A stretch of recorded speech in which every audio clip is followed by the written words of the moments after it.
Welcome back to another episode of the Football Frauds Podcast. My name is Miles. My name is Connor. I'm Matt. And we're three frauds who like to talk football. We're talking about free agency. Holy crap, boys. What today. a week. Holy fuck, we're a little bit late to it. It started, this Monday, right? Dude, Monday, the entire day, I just had on like a podcast while I'm at work. Like, I'm like trying to talk to my boss at the same time. It's like just low volume. Like, didn't want to pull it out because I'm like, I need to know all the live updates whenever they happen. Sorry, bro. No, I gotta work right now, dude. Yeah. Anyways, No, I really gotta lock in right now. It's a call. He's like, I'm your boss. You don't call anyone. No, I don't. It's a work thing. Yeah. The only way I work a blue collar job. The only way I can, like, when I'm working with my hands all day and I'm listening to other people tell me what to do. So the only way I can get away is by going to the bathroom. So I took multiple 10-minute shits. It took like 3 10-minute shits throughout the day. It's really wiping me out. Oh, man. I just fucking, the coffee this morning just went straight through me. The ball and chain, I don't know what she's cooking for dinner She's fucking anymore. pissed off about something. Hell yeah. I think a fun point, I saw some internet discussion about this. I feel like we got to hit this out as we walk into free agency. Dog, flawed, fraud. Free agency, the draft, week 1 of the NFL season. Book it. Yep. What are you guys thinking? Who's your dog? Oh, team or player? The dog is the draft. Keep trade cut.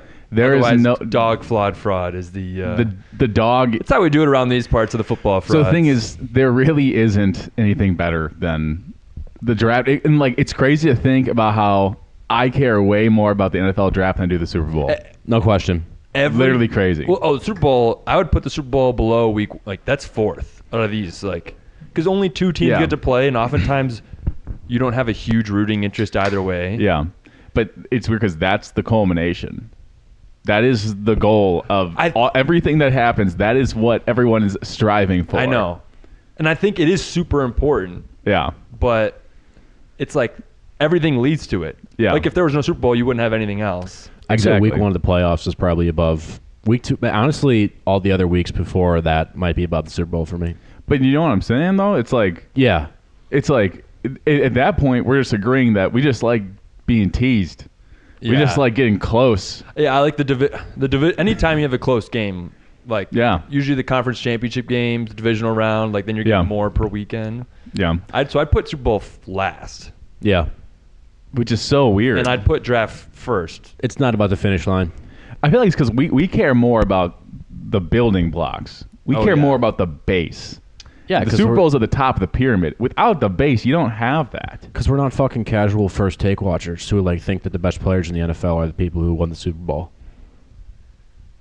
I mean, but that is what you strive for, to win the Super Bowl. Yeah, but it's not that reductive, though. You can't just be like, that's who won the Super Bowl. That's what we should learn about this season. It's just like there's a bunch of minutia in between. Yeah. All I'm saying is I feel like the Super Bowl is undervalued. But even at that, I'm not lying. I would still get rid of it. I mean, if out of those, that is my least. We should get rid of the Super Bowl. That wasn't even one of the on options. The list. You added that one. I know, but just for context. Oh, you're saying like, if you got to keep 3, you'd get Yeah. I think we should just get rid of the Super Bowl. But anyway, back to Matt's question. Draft day is definitely there. Because I feel like the thing about draft day is like almost every team has like some sort of infinite hope that you can't even really quite capture, but it just feels like we made it. Yeah. We have hope. Now, what we're circling around today, and Matt brought this up in our group chat, the most interesting part about free agency is learning about the teams that have new head coaches or new front offices, and they come in with a fresh slate, and everything they come in with, they're like, okay, we're going to move the franchise this way. The most interesting teams are the teams that have like a completely new baseline. You're like, okay, we have this set up. We have no past record. Like, what direction are we going to head in? What matters the most to us now? Cardinals. Which is why the draft is interesting too, is because it's like we can go any direction that we want here. What does our big board actually look like? What do we think our needs are, and who do we think the best player is? Mm-hmm. I feel like there's an aspect of like the chosen one, like the savior. Totally. Some guy that is coming in and is this the guy? People will be like 27, really successful in the NFL, and they'll be like, I was a fucking 3-star. They didn't believe in me. Yeah. I've always been told I'm too small. I had to fight and claw my way here. Like people, like where you're drafted or what stars you were in college, like that shit stays with you. Yeah. It even matters in fantasy. Oh yeah. Think like how much more if a 5th round pick and a 1st round pick have the same stats their first year, how much more are you going to value? I remember in Puka's second year, I took him at like the end of the 1st round in a fantasy draft, and I was so like, darn it, like Amon-Ra went, Jefferson went, like all the guys who I knew were going to be elite. And I'm like, guess I'll take Puka. And then he like dominated the whole year. Yeah. It's just fun. Like, yeah, well, he's a 5th round pick. Of course he's not going to be good. Yeah. Yeah. Speaking of fantasy football, though, the Arizona Cardinals have made a lot of moves this offseason so far. Some interesting, some not interesting. The biggest thing is that our headliners, they released Kyler Murray. And so there is a huge question mark at quarterback. Bye, Kyler. I feel like let's just quick dive into the released veteran quarterback who had these deals, like Kyler and Tua. Yeah. I feel like the thing with Tua, his extension was signed a year later, so they're taking like I think it's like $100 million or $90 million total in dead cap for him. Kyler's isn't quite as bad. I think it's about like 50 or 60 total. I don't know if I love it or not. Like, I don't know what the Cardinals' next road is to anything sort of competency. But if the vibes were, like, that's the rumor, is that, I don't know if the teammates started to not respect him anymore. Like, his work ethic wasn't fully there. I feel like it made sense. But then they don't have any plans now. Yeah, I think it's like clear that they're trying to tank. This is a tank team. That they're like, we just want to be as bad as we possibly can. You're not a Gardner Minshew and Jacoby Brissett believer? But if you are a Gardner Minshew and Jacoby Brissett believer, it's solely just so that they can sell tickets in the meantime while they intentionally are as bad as they possibly can be. I actually like their angle this upcoming year. Like, obviously every fan base and every committee, especially and with a new head coach, wants to talk themselves into, like, we're going to take a step year one, like the Dolphins. Bring in Malik Willis, like, we're going to take a step year one despite all this dead cap shit. The Cardinals, I don't know if they actually pursued Malik Willis seriously, but they're just like fully buying into the like shameless, we're not going to be good this year and we're totally fine with that. Well, the thing is, I don't like, I think your expectations and like how I view how well you did that season solely depend on what your objective was. Yeah. If you were trying to be good and you sucked, it doesn't, like, you don't get praise for having a high draft pick. Like the Steelers. Raiders. Yeah. Well, yeah, the Raiders, but at least the Raiders were in year one of a new regime. Falcons a good example, and they didn't do horrible, but it's like they were trying to be really good. And I think the Steelers are a textbook example of like the reason the fan base is so pissed is because we've had 8 years of you trying to win it all and ending with 10 wins. Like we're stuck. Like even if that's other teams would be happy to get to 10 wins. It's like, but that's not. We're trying to win it all. We're not rebuilding. Yep. And if Miami has a top 4 draft pick next year, it's going to look really stupid because they are making moves. And their objective is not to be a top 4 draft pick team. I don't know. I feel like I would put those two teams in the same bucket. I think grabbing Malik Willis does seem like we're trying to win now. But I kind of changed my opinion on the Malik Willis thing. I was like, he shouldn't go to the Dolphins because they have no money. Yeah. But if Malik Willis trusts Jeff Hafley and the GM, John Eric Sullivan. Like, to me, if you're the Dolphins, what if there's a 30% chance that Malik Willis becomes a franchise quarterback? Yeah. Wouldn't you sign him to a 2-year, $50 million deal? Yeah, or the Daniel Jones deal. Jesus, talk about dichotomy in terms of, like, franchise building. When I saw the number for Willis, I thought, like, oh, obviously you do this. Like, I'd say that the chances of him actually panning out to, like, he's like a league average starter in a year is, like, 15%. I think it's higher than that. 25%. Well, I like 25. It's starting to become more commonplace. These like journeyman quarterback. Yep. That it's like people think that they are a certain quarterback because of where they were in the sample size we have, and no one discounts it. That maybe the team sucked. Maybe the team was trying to lose. Maybe the offensive coordinator refused to play to this guy's strengths, and maybe they aren't bad at football. Yeah. I just feel like 22.5 for Malik. I thought it was going to be like 34. Yeah. We talked about that, I remember. 22.5, I'm like, fuck, who cares? So it's like, to me, we talked about, I don't think the Dolphins are going on. I think if you look at, like, they traded away Minka. You know, they don't have Bradley Chubb, no Tyreek Hill. Like, they have all this dead cap. So to me, they are, you know, not tanking, but they're realizing we're not going to be good this year. But they, like, did everything about the textbook, we're not going to be good this year, and then just add a little garnish of, what if we find a franchise quarterback during a tank? Yeah. So I think porque no los dos. Like, I think you can do both. You can, like, try to get a top 5 pick, see what happens, and still be like, well, what if? Because Malik Willis also increases your bottoming out potential. Yeah. And then if he's just atrocious this year and he goes back to Tennessee, Malik, you have fucking $22 million on the dead cap next year, and who cares? Yeah, totally. Who cares? Yeah. And so I think I like that move for Arizona as well, just to cover them up. But the fact that they're not doing it, I'm glad that they didn't try to get Geno or Kirk Cousins or Aaron Rodgers or whoever else. Like, I'm glad. Like, I think it makes sense. Like, maybe they're trying to get Ty Simpson in the second round. Otherwise, I don't mind them tanking. Like, they have dead cap and they're in year one. I like year one rebuilds. Make sense for head coach. There are teams at the back end of the first, the back end of the first round of the NFL draft that don't, like, they are more than happy to trade back into the start of the second. Yep. And so I don't think it'd be that insane if Arizona was the team that traded up for Ty Simpson. Obviously, it's, like, counter-ethical as a football team to, like, really not try and win. To, like, it's so, like, fucking central, the focus of football in any sport, to be like, we're going to try and win this year, right? Because everyone's like getting, like, risking their lives out there or whatever, like risking their bodies. Arizona, like, took the rational approach. They have no chance this year. Yeah. Why should you try and be a 6 or 7 win team in a loaded division? Yeah. From a GM point of view, like, from a head coach, week 1, week 2 of, like, day-to-day point of view, obviously they're going to try to win. And I've always felt like as a head coach, like, you want to kind of not actually, they're not going to ever say this, but, like, I would kind of want to start as badly as possible. I could be like, oh, I came in with this roster. Fucking none of it was in my control. We started off here. Look at where we're at now. And if 2 years they add 2 wins, it's like, we're a 6-win team now. Like, look how much fucking farther I got us. We are. Instead of winning 6 games year one, like, we haven't made any progression the entire time we've been here. When the Bears were the worst team in the NFL and had 3 wins, and then in year 2 had 7, like, there was still some hope in Eberflus. It's like, what if they win 10 in year 3? Yeah. They have all these young guys on good contracts. Like, this rebuild could work. You know, it didn't get there, but like, starting out with 3 wins doesn't necessarily. Aaron Glenn still has a chance in year 2. I mean, it's not good, but, like, yeah, I hear you. But anything else we got on the Cardinals? I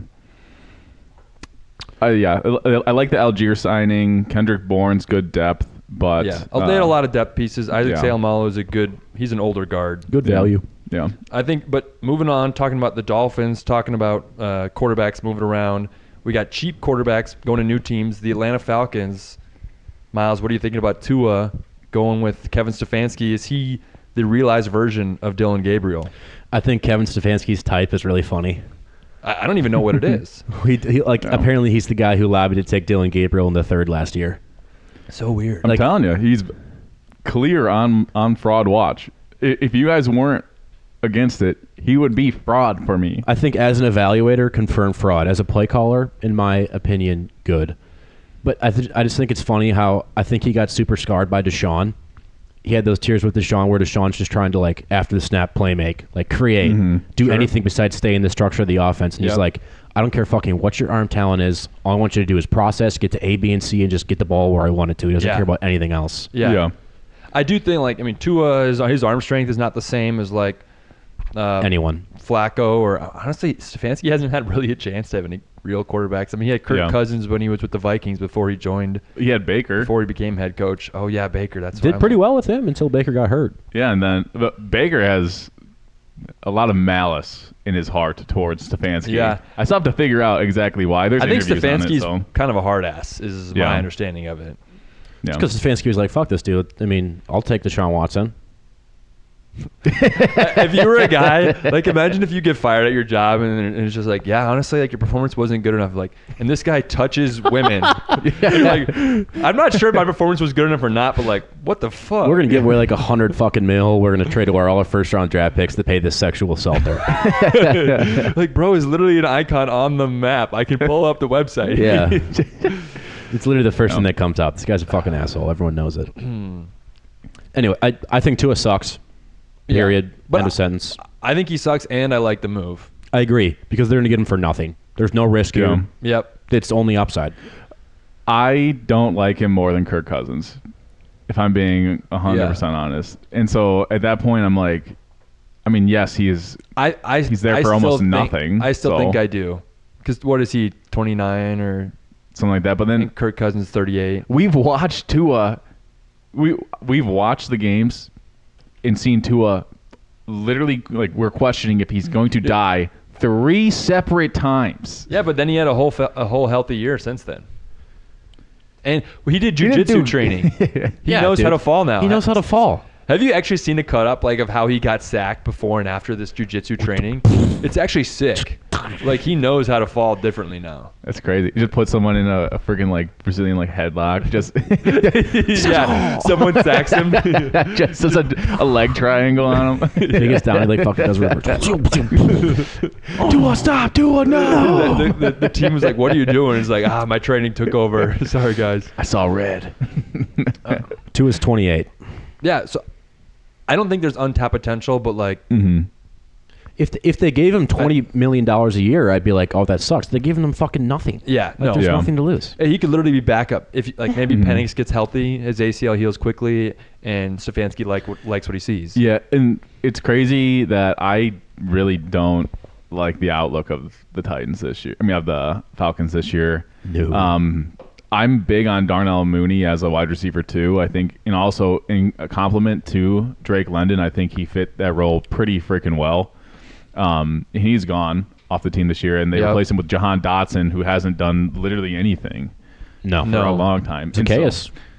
I think he's a wide receiver. I think Dotson is a wide receiver 3. You don't hate him, and they got Zacchaeus as another 3. So just a 1 and 2 threes, I would say. Yeah, I mean, obviously things can still get shaken up, things can still move, but right as it stands, as of Thursday, March 12th, I don't like how this receiver room's looking.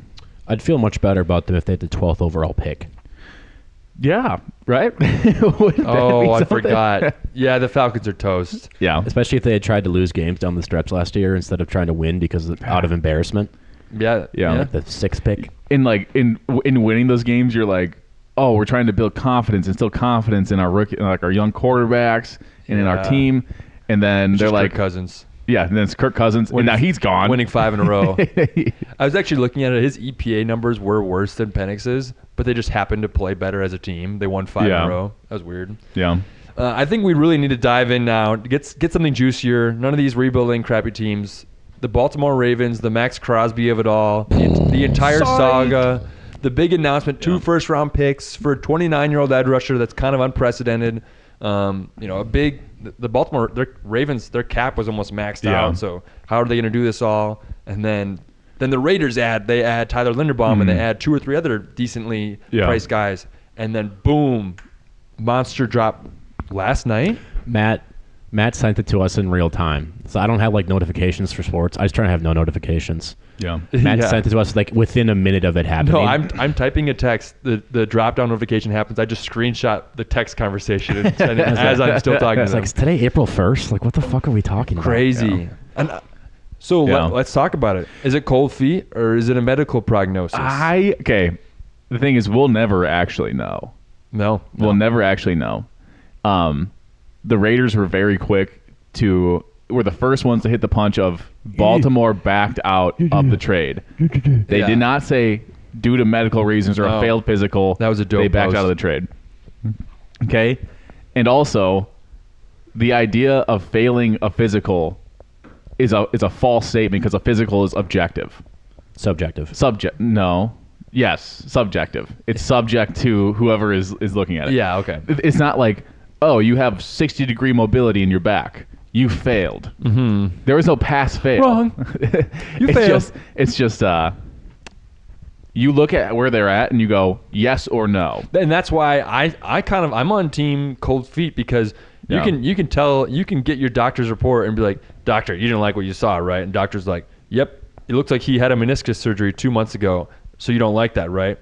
All right, we're out. Like, I feel like they didn't see Hendrickson being there for that money. That agreed. They got right there to that point of free agency where it's like, well, we could pull out now. No, we can't do that. It's like, well, actually, we can, and we could keep 2 first-round draft picks. Yeah, and I think like at the time, it's like Maxx Crosby is a pillar to our team. Like this move makes sense, and you go through with it, and you look at each other like, shake hands. We made the right move. A couple days go by. You sit there. You just see the edge market. Hendrickson's just sitting there. It's like. Same less. I think they had to know. Don't they kind of want 2 first-round picks? Yeah. I think they had to know that Hendrickson wanted to come before they backed out. Oh, it totally. Was pretty. Well, have you heard that's there. like Hendrickson thought he was going to go to the Ravens to play with Maxx Crosby? It's like, bro, you're not an idiot. That's what DaCosta said. He said we wanted to pair Hendrickson and Crosby. And that's why I think it's like their cap was maxed out. They're needing to restructure everything. I just think it's a little too coincidental how they make this massive trade, this all-star trade. Yep. And they end up backing out, signing the literally next best option, the best option that wasn't a trade, that was on free agency, for the same exact cap hit. Amen. Literally right after. And I don't think it makes them like bad people or like they don't have any morals. Yeah. But I think that's what happened. Like they got cold feet. He had a meniscus surgery. He plays 105% of the snaps. It'd only be a problem if the Raiders weren't upfront about it. Yeah. Apparently, they were very transparent with, like, we don't want you to back out. Here's everything we have. They have their team doctors and a neutral team doctor, like, give all the information they have. Yeah. Baltimore talked to the surgeon who did Crosby's surgery. He's the same guy who did, like, Kobe's surgeries for his Achilles and shit like that. Huge surgeries, yep. My bet is they went in. It was like, his meniscus isn't like, it's a little bit worse than we thought. Like, it's not perfect. And then the thought entered his mind, like, what if we pulled out? We could do that. And then it was like, actually. Can we pause for a second? I've thought about this a lot. Imagine being a surgeon who's not just like highest bidder surgeon. A celebrity surgeon. A celebrity surgeon where you do Kobe, Aaron Rodgers, Kirk Cousins, Patrick Mahomes, Maxx Crosby. Anytime anyone needs a surgery, you're just like, you're looking at this like, this isn't just Matthew Vander. This isn't just Miles. This isn't just Connor. It's literally like a multi-million-dollar specimen of a person that you are doing surgery on. Again, if you botched the surgery, like when Tyrod Taylor got a punctured lung in Justin Herbert's rookie season, like if you botch a surgery, like every single human being in the United States will, or like every single jockey man will be like, yeah, fuck that guy. Yeah. Your career's over. That guy's a dumbass. Oh, man. But overall, looking at what the Ravens did, adding Trey Hendrickson, they added John Simpson from the Jets, a competent guard. We know between Voorhees and Falele, they had a guard hole. And then they added Jaelan Hawkins, who he played pretty well next to Craig Woodson as a safety for the Patriots, part of the reason that their defense started to turn around. And they re-signed Chidobe Awuzie, an older corner that's been around. So realistically, like the Ravens had a down year last year. I'm starting to think like back Ravens AFC Championship run. Like if the coaches are what we think they can be, between who's their new OC? Minter and the guy from the Bears. Oh, yeah, they hired Declan Doyle. If Declan Doyle can be the prince who was promised 29-year-old OC, we know Minter's got the goods. Like, I'm kind of high on the Ravens for AFC favorite. Do you guys know who the team with the highest win total in the AFC is? FanDuel has released their over-under for wins going into next season. Aren't they all like 10.5, or did one change? The Ravens are the highest. Oh, I'm not surprised. Yeah. To me, if you give them an average roster and then you add Lamar and you add Jesse Minter. A healthy Lamar? Yeah. Insane. Like that means I think you're going to have a good offense and I think you're going to have a good defense, regardless if you have Kyle Hamilton, Roquan Smith, Trey Hendrickson. So, yeah, I'm excited for the Ravens. I think they'll probably be my Super Bowl pick again. Honestly. But it's because who else in the AFC? Like, are you going to go Broncos, Bills, Patriots, No. Chiefs? Broncos are like, their win total's 9.5. Interesting. That is crazy. Chiefs is like 10.5, 9.5, around there. Speaking of the Bills' expected win totals, yeah, I think they've also done a lot in free agency. Oh, they sure did. My most hated move of the offseason. I just think it's fucking apprehensible. There's no way you can justify this. Yeah, Connor, question for you. Would you rather have Romeo Doubs and a second-round pick, or for $17 million, or DJ Moore and no second-round pick for $26 million? Okay. This might be a little unpopular opinion here, but I can say with 100% confidence in my head, I would just straight up take Romeo Doubs over DJ Moore. Yes, no question. Just straight up, no additions or subtractions. Yes. I would as well. Same amount of money. I would as well. Yeah. Yeah. I'm not saying there's no world where DJ Moore has a bounce back season. Right. He becomes more of an alpha. He gets more because he turns into a running back when he gets the ball. I feel like he has kind of like a Super Saiyan type element where he's just like, I'm a dog right now. Yeah. And that could happen, but like, no, I'd take Doubs. He's more reliable. Yeah. The only problem is that sometimes he's a puppy. Oh, totally. He might be a dog right now, but in like maybe like 20 minutes, He doesn't even act like a puppy. He acts like an old fucking dog. Doesn't even fucking puppies at least have energy. They like season. give. They have like. So the whole thing is like, if DJ Moore shows up and his effort is like right back where it used to be pre-Bears, this trade's fine. Yeah. I don't think this Or is even, like. he had 1,350 yards in 2023. So all the seasons he had great production, great effort. He was the like numero uno. I'm the number one wide receiver. He's getting extra targets. They drafted a Dunze. They bring in Burden, and he's probably sitting there like a little egotistic fuck, like, oh, I'm not the fucking man here anymore. But no, he's on this fucking awesome offense now. He's the number one. Yep. If his effort goes back to like, okay, I'm trying every play, this is a defensible move. If it's not, this is unacceptable. And he was probably injured most of the season. Yeah. I like that. I think was it today or yesterday they signed Bradley Chubb. I think it was just today, or maybe maybe yesterday. But regardless, Bradley Chubb came over from Miami. Is on the edge. Sounded a decent deal. They did Von Miller like 3 years ago. They did Joey Bosa. Like they want that. If you're over 30 and you used to be a good edge rusher, come to the Bills. Bring the heat. They're just taking shots for throwing yards. Bosa was fine last year. I think it just depends on health. It's so hard to say. It's a nice flyer at a good price. Yeah. I'm going to say across the board, a lot of these teams where it's like, oh, their cap is maxed out. You're seeing a lot of these teams use the advantage of pushing money off into future years, and we'll deal with it later. We'll readjust it later. The cap will rise. Yeah, the cap will rise, and if we're bad, then we'll deal with it then. Like, because they had no money, and now they re-signed McGovern. Like, they just gave out another $50 to $60 million in contracts, and they had no money. Speaking of that, talk about a dichotomy between franchises. The Bengals could have easily restructured their three largest contracts. Totally. Easily, and kept Hendrickson. They could have extended him 2 years ago. The teams like the Bengals can't compete anymore. They just let him walk. He goes to free agency and he goes to their biggest rival. Yeah. Like, what do you expect is going to happen, dude? Speaking of Pisses me rivals, off. the Carolina Panthers. Yeah, they added the most expensive free agent. I'm trying to think. Did anyone go above Jaelan Phillips? Trent McDuffie was above Jaelan Phillips, but marginally. Off the trade. So they get two of the biggest pieces. I think Devin Lloyd, a lot of people had the Jaguars linebacker known for his athleticism, but never quite put the entire head game together of being a linebacker until last year. People thought he might give $20 million a year. The Panthers got it for $15, so that signing feels pretty great. We know they had a big need at linebacker because they had Christian Roseboom, talked about that in a previous episode. And then they add Jaelan Phillips, $30 million a year for a guy who's like torn something in his knee and his Achilles. Like $80 million guaranteed. Yeah, it's a huge contract. Well, the thing is, they had they needed an edge. Like they needed an edge, and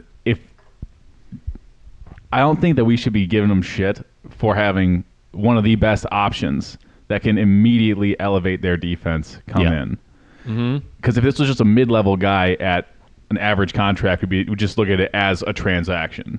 Just because it was a high-level hitting signing doesn't mean that it was bad. No. By any means. It means that they don't have more room to play with outside of that. To me, it's an overpay, but a lot of contracts are overpays, and that's what you got to do when you want to add someone. If you're the Panthers, especially. Like when the Bears traded a second-round pick to sign Montez Sweat for $24 million a year 2 years ago, that's probably a worse overall position than the Panthers just not trading him a pick and giving him the 30 years. Certainly, it's a real calculus. So I like it for them. He's really stout against he's honestly an amazing player when he's healthy. He was awesome for the Eagles down the stretch. Yeah. Like great. And when you have these guys that can like be above average pass rusher and be elite against the run, it's kind of the Maxx Crosby calculus. Like you can trust these guys on every down. They build a culture on your team because their effort is so high every snap. Yeah. It makes sense to overextend yourself for a high character guy. True. It's pretty simple. If he plays even 11 games a year for the next 3 years, it's a win. If he doesn't, it's a loss. Yeah. And since 11. That's pretty fucking good for Jaelan Phillips. That's less than 2/3, right? I mean, would you not be happy if you played 11 games a year? No. But since Matt said calculus, Ben Johnson does a lot of calculus when he's looking at the offensive spreadsheet. And the Chicago Bears made some transition. splashes. I'd say not a lot of splashes, but I'm going to go into depth because these are my Chicago Bears, and I'm in charge of this podcast for the next few minutes. Heck yeah. Fine. So you go into this offseason, if you're the Bears, and you're thinking, we need to get after the quarterback. That's what the fan base is saying. That's the conversation. Yep. So you're thinking D-tackle, defensive end. That's our biggest needs. Then both of our safeties are free agents, so you need to add there. And then Tremaine Edmonds, who's been a reliable linebacker for us, we can save $15 million by cutting him. So I was predicting that, and I also thought, hey, DJ Moore is kind of a baby. Could we trade him? Well, the first two things happened. We cut Tremaine Edmonds and trade DJ Moore. Mm-hmm. So now you got linebacker, safety, defensive line. But then, out of nowhere, our big free agent signing from last year, Drew Dahlman, was a really reliable center. I think Caleb Williams and him really grew together. Caleb had a lot of respect for him. I heard him say it on Maxx Crosby's podcast. He retires. I think he has family who's played in the NFL before. He got his money and he wanted his health, so that makes sense. So the Bears have to trade a 5th-round pick to the Patriots for their center, Garrett Bradbury. I think they're moving Jared Wilson to center. Doesn't matter. Which is a weird move because it's only $6 million a year for Garrett Bradbury. To give up a 5th and pay him all that feels like a little much, but then you see what happens at free agency. Tyler Linderbaum goes for $27 million when people thought he was going to go for 20.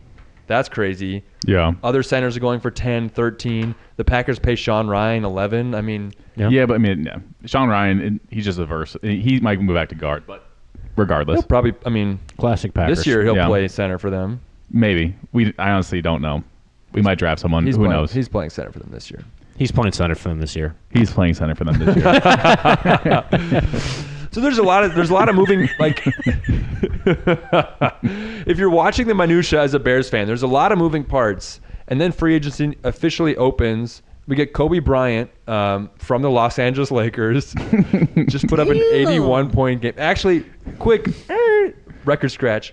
The fact that the World Baseball Classic is going on and Bam just scored 83. And I realize like there's social media algorithms and everything.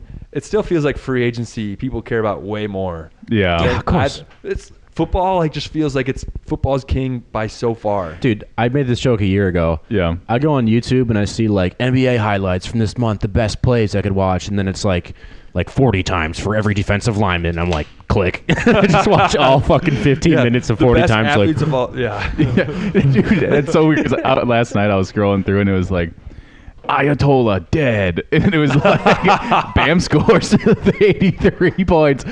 What the hell? Let's go there. That's crazy. speaking of, I mean, I sent this text in the group chat. Wildest sports day of all time. Crosby trade rescinded. Bam, 83. Yeah. That was wild to watch. Into free agency, Kobe Bryant from the Seahawks. I like it. They're giving away Kevin Byard, who got an All-Pro last year. I kind of get it. Do you really want a 32-year-old safety that much? Kobe Bryant's a great player. Then they go Devin Bush from the Cleveland Browns. He's another former first-round linebacker like Devin Lloyd, really athletic. He was with the Steelers until he tore some knee ligament. He was out of the league for a year. The Browns gave him like a minimum contract, and then over 2 years with the Browns, he really elevated, and then he was one of PFF's highest-rated linebackers last year. He's really fast, not quite as good at diagnosing what the offense is doing. Hopefully Dennis Allen can do something with him. Otherwise, we have our left tackle thing because our starter, Ozzie Trapillo, tore his patellar. And it looks like it's just going to be a competition. We have a Canadian guy who has short arms and is kind of bad. Theo Benedict brought back Braxton Jones, who was good at one point before an injury, for $3 million. He's there. And then Jedrick Wills used to be a great starter before he had injuries and then retired for a year. And now, so we have like 3 kind of shitty candidates for left tackle. And I think the plan is just like, all right, boys, fucking fight for it. Yeah. Who wants the cookie? And the odds are, if you have that many darts, you'll probably have someone serviceable. And they're not terrible. Like, each one is like a decent dart. None of them are like completely awful. It just depends on health. You also have the ultimate offensive line, like talent offset of Ben Johnson. So, like, do you care that much? Yeah. Oh, Yeah. I'm gonna nerd out on the Bears. Teron Armstead did a YouTube video with Dan Rochard, the Bears O-line coach. He was the O-line coach for the Saints when Teron Armstead was a rookie. Mhm. Teron Armstead's like, multiple-time All-Pro left tackle. Yeah. He was basically the entire time Teron Armstead's like trying to tell his audience, like, I love this man so much. You guys don't even comprehend how instrumental this man has been in my life. And Rochar said when he was being interviewed by Ben Johnson, he's like, this is the most O-line understanding I've ever seen from any offensive coordinator or head coach ever. Like, as soon as we got done with that interview, I'm like, this guy could coach the O-line himself. Like, of course I can coach for this guy. Yeah. So watching that as a Bears fan, I was like, this is kind of hot. Oh, God. This is kind of really attractive. That actually turns me on a little bit, too. To be Because honest. the Lions run scheme and then the Bears run scheme gets so, like, oftentimes play callers will not really be too involved in the run scheme because you can only do so much. Not Ben Johnson, baby. Not Ben Johnson. Not Ben Johnson. Ben Johnson knows it all. Best coach in the NFC North. Sorry, fans. I'm a Bears fan, and this is what I think about every day. Bye, DJ Moore. Fuck you. And since Matt said bye, DJ Moore, I think we can skip the Bengals. well, I can just say something about them. They lost Trey Henderson. They did not retain Trey Henderson. They could have traded him last year. They are poor. They are poor. They just not added look Jonathan good. Allen today. He, for a lot of money, he's getting older, and he was bad last year. That seemed like a pretty bad move to me. Sound like the Packers. Yeah, but yeah, Matt hit the nail on the head right there. Not much happened because there's not enough money to do much of anything. Actually, no. They added Boye Mafe and Brian Cook. I think both those guys are going to help out. I don't know if it's going to be enough. No. But I like those players. No, those are two legit guys. Mafe was sick in the Super Bowl. It's a decent value for him. And Brian Cook's really good in the Chiefs. Who knows if he'd be good outside of the Chiefs ecosystem because they just somehow turn late-round picks into secondary monsters year after year. Who knows? I still feel like the whole regime's going to be gone. Bengals? As soon as the Bengals can afford to cut the coaching staff, it'll be gone. Yeah. Dude, unlike the American people, the fucking Bengals choose to be poor. They choose to be. When you have enough money to run an NFL franchise, you have enough fucking money to put out an extra $50 million a year. Like, you just do. I think realistically they need to let venture capitalists have part of the team. Yeah. Yeah. Because maybe the team doesn't have as much money. I think they are actually one of the poorest because all they own is the team, nothing else. Yeah. But it's like you owe it to the people of Ohio who are rooting for your team, who want to see you compete. You have these all-pro players. Like, stop worrying about your own money and your own paycheck. Like, bring in some support. And speaking of teams in Ohio that are willing to burn $50 million a year, Holy cow. the Cleveland Browns. Amen. Evening Currently transition. in cab hell, burning $50 million a year just to have Deshaun Watson Bro, do nothing. So when we did our off-season plans, we're like, okay, they have so much dead cap, $175 million, I think. They should just let it hit and be bad. Mm-hmm. And you know what they did? They moved out. Just Deshaun Watson's going to have cap hits this year and next year and the year after that. So it's going to be like 30, 50, 30 again. Yeah. So it's going to be like 8 years of Deshaun Watson cap hits, and he never played for you, basically. It's going to be like 2070 and Deshaun Watson's still getting paid. But then they were going to be over the cap with 150 in dead million, all their offensive linemen, Jack Conklin, Wyatt Tiller, Joel Petonio, David Njoku, all these guys are going to have dead cap hits because they always restructure the contracts. And then what do they do in free agency? They add Zion Johnson for $16 million a year. They add Elton Jenkins for $12 million a year. Titus Howard, they trade from the Texans and add for $20 million a year. It's like, holy cow. Yeah. So, let's talk about restructuring. When the Eagles do it, they do it the most. When you're in a winning window, it makes so much sense. Because worst case scenario, you lose your winning window, you stop restructuring, you take dead cap, it helps you tank, and you reset, and it's whatever. If you are not in a winning window, stop fucking restructuring. It's what I would call it is prolonged mediocrity. Yeah. That is what restructuring is doing. Like, and that's what you don't want in sports. Dude, all this is telling me from this offseason from the Browns is that they are taking Carnell Tate, Mekhi Lemon, or Jordan Tyson at pick 6. Yeah. There's nothing else they can realistically do. So guard, right tackle, center, or I guess Elton Jenkins could play guard. Guard. Oh, and They got four offensive linemen. Yeah, Tevin Jenkins, he's a former Bear. He's pretty talented. His PFF grade was 77. But he's always hurt. Yeah. Always hurt. They took Deshaun Watson's cap hit this year and lowered it to $35 million, but they pushed $86 million to 2027 and 2028. Yeah. No, it's legitimately insane. Like, I'm telling you, if they could have been responsible and just said, we're going to take 175 out of our 300, and then next year we'll reset. We're a bad team. We'll let ourselves be bad. We'll get Arch Manning or something. Yeah. But no. I mean, they had a massive offensive line need. You can talk yourself into, like, hey, let's see if there's anything. Let's see if we can bring in any of their young guy. At least know if we have anything going offensively this year with a wide receiver, if we have some competent offensive line play. Dead cap stuff doesn't make any sense, but at least they filled some needs with some guys that are somewhat acceptable in the offensive line. Yeah, I mean, we talk a lot about how this is just a young team, and they have a lot of young promise. And I feel like it's just going to continue. That's just going to be the narrative until they get rid of this Deshaun Watson contract. Yeah. I hate even thinking about them. Speaking of teams I hate thinking about, the Dallas Cowboys. Transition king. Yeah, Connor, what was it like growing up as a woman? God. Transition king Why over did you here. guys out me like that? Connor, speaking of growing up as a woman, tell them about your story at Walgreens today. Oh, no, I cannot tell anyone about the story at Walgreens. Never mind. I've been talking a lot. What do you guys think about what the Cowboys have done? I think previous seasons, they've not really gone all in, been hesitant, especially when they traded Parsons. It's like, well, they don't want to spend too much. Yeah. Feels like Jerry's flipped a switch. They're starting to spend. What do you guys think about what's happening? I think when it became – the thing is, if Maxx Crosby didn't get traded to the Ravens, they wouldn't have traded for Rashawn Gary. I agree. But that being said, I like Rashawn Gary as being that plug. He is good enough to start in the NFL at edge. How different is Rashawn Gary than Jaelan Phillips? Rashawn Gary is a run stopper. He used to have pass rush upside. Yeah. But now, I say it all the time. We're in group chats. He looks like a potato. Yeah. He looks like a potato and a sloth made some sort of hybrid species, and he's coming off the edge. To me, he's been getting slower and slower every year. Yes. And I feel like that's maybe an effort or he got paid type of thing. But I kind of feel like, he can't keep getting slower. At some point, his athleticism has to maintain. He's not that old. He doesn't. The thing is, he looks slower than he did before, but he also looks bigger.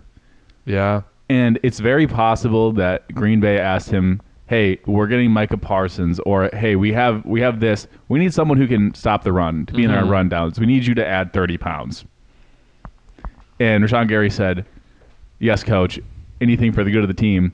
And now he's taking the brunt of the hit for it because now everyone looks at him and is like, oh, this guy's just slow. I think his run defense is definitely where it is. And when they traded Micah a year ago, Jerry's going online. He's like, we need to get better against the run. We need to get better against the run. This is a move. And just today, he was going to have a $20 million a year cap hit. Somehow they restructured it, gave him more guarantees. Yeah. It's going to be only $16 million a year. Yeah. So I didn't like the 4th round pick trade for him, but Third. Did it change to a 3rd? Wasn't always a 3rd? 4th. Dang. 4th round pick. But if it's going to be $16 million a year, I kind of like it. I don't know. Well, I don't know why Rashawn Gary. I guess just to get the guarantees. But the other thing is, I watched a lot of the Cowboys games last year. Donovan Ezeraku from Boston College, their 1st round pick on the edge last year. He is a good pass rusher. Yeah. Pretty shit against the run in the NFL. Oh yes. Yeah. Rashawn Gary makes sense. Totally. Yeah. And we were talking about they had Kenny Clark and Quinnen Williams and Osa Odigizua. Felt like that was weird. A lot of money to D-tackle. Yeah. Not anymore. They trade away Odigizua, I think, for almost no draft capital. It's mostly just 3rd round pick. Oh, it was a 3rd? Well, that's a great move. Yeah. I mean, he was still a decent player, but like his PFF is 66, so slightly above average. Yeah. He was not some world beater. I think you don't want to pay 3 D tackles at contract level And by making this trade, they could get Rashawn Gary, so move a D tackle to a defensive end. I think it makes sense. They have Christian Parker from the Eagles. Yeah. New DC people have been high on. I think I like the Cowboys right now. I think I like that they're making moves. I think Jerry Jones went from, in my head, what the hell is this guy doing? He's spending his own money what is he even doing? And he's filthy rich. Yeah. But now I'm like, it seems like whatever madness was going on, I'm seeing the method to it now. He's about to die. Yeah. From the football front, we're going to go. Okay. Even if I do like what they should have done is just paid the same amount of money last year and kept Parsons. They had run defense needs. They could have added these moves with Parsons. So, if you look at the last 12 or 14 months of what they've done, I still don't like it because of Parsons. But since the Parsons trade, it feels like a different version of the GM has taken over because it's like, oh, they're taking the steps. Justifying the Parsons trade. I am justifying it? No, that's what Jerry's doing. Oh, yeah. Yeah. He's just I honestly think he's doing a good job. For being an 80-year-old idiot, like, between Christian Parker and Quinnen Williams and Rashawn Gary, and, like, they're spending the money. They still have linebacker needs. I think they might go linebacker in the draft. But I think – I don't know what the odds are for NFC East. Probably still Eagles. I'd not be shocked if the Cowboys win it next year. Speaking of teams that made us shocked, the Denver Broncos made it to the Super Bowl last year. And they haven't really done too much this year in the offseason. They made it to Super Bowl in spirit because Bo Nix died. Yep. I think one of the biggest moves they did was re-sign Jaquan McMillan, who played amazing for them as slot corner. Jahdae Barron is still buried on this depth chart, their first-round pick from last year. Well, he was coming off an injury. He was coming off an injury last year, but his tape in college was undeniable. And if he can get healthy again, I don't see how he stays low on the depth chart. We talked about it in some past episodes, but it's just how are you a rookie and find your way onto the depth chart when the people there, every single person that gets on the field has no reason has not given any justification for them to lose their roles. Yeah. No. And if he's playing at this level and they have the money, other moves they made, they re-signed their linebacker 2 and 3, and Justin Strnad and Alex Singleton. They dropped Dre Greenlaw, who I think people would have said maybe was their linebacker 1, but all 3 of their linebackers played well. I think maybe Greenlaw was going to be more expensive than the other guys, so it's a cost-cutting maneuver. I like it. Justin Strnad is a good LB3. You said that they're lower in the odds for the AFC. I don't really know why. In terms of win totals, the Chargers are first in the AFC West. They're 10.5, despite losing Minter, adding McDaniel. It's the McDaniel juice. Losing Minter, though, I think that's like the lost thing of that, where it's like this big step off. It's kind of hard to like equalize. Yep. The Broncos are third, by the way, in AFC West odds, despite finishing as the 1 seed in the AFC. Is that 2 seed in the AFC behind the Patriots? They won 11-2 in one-score games last year. Yeah. 11-2. Totally. That just kind of explains the drop-off to me. I don't trust Bo Nix.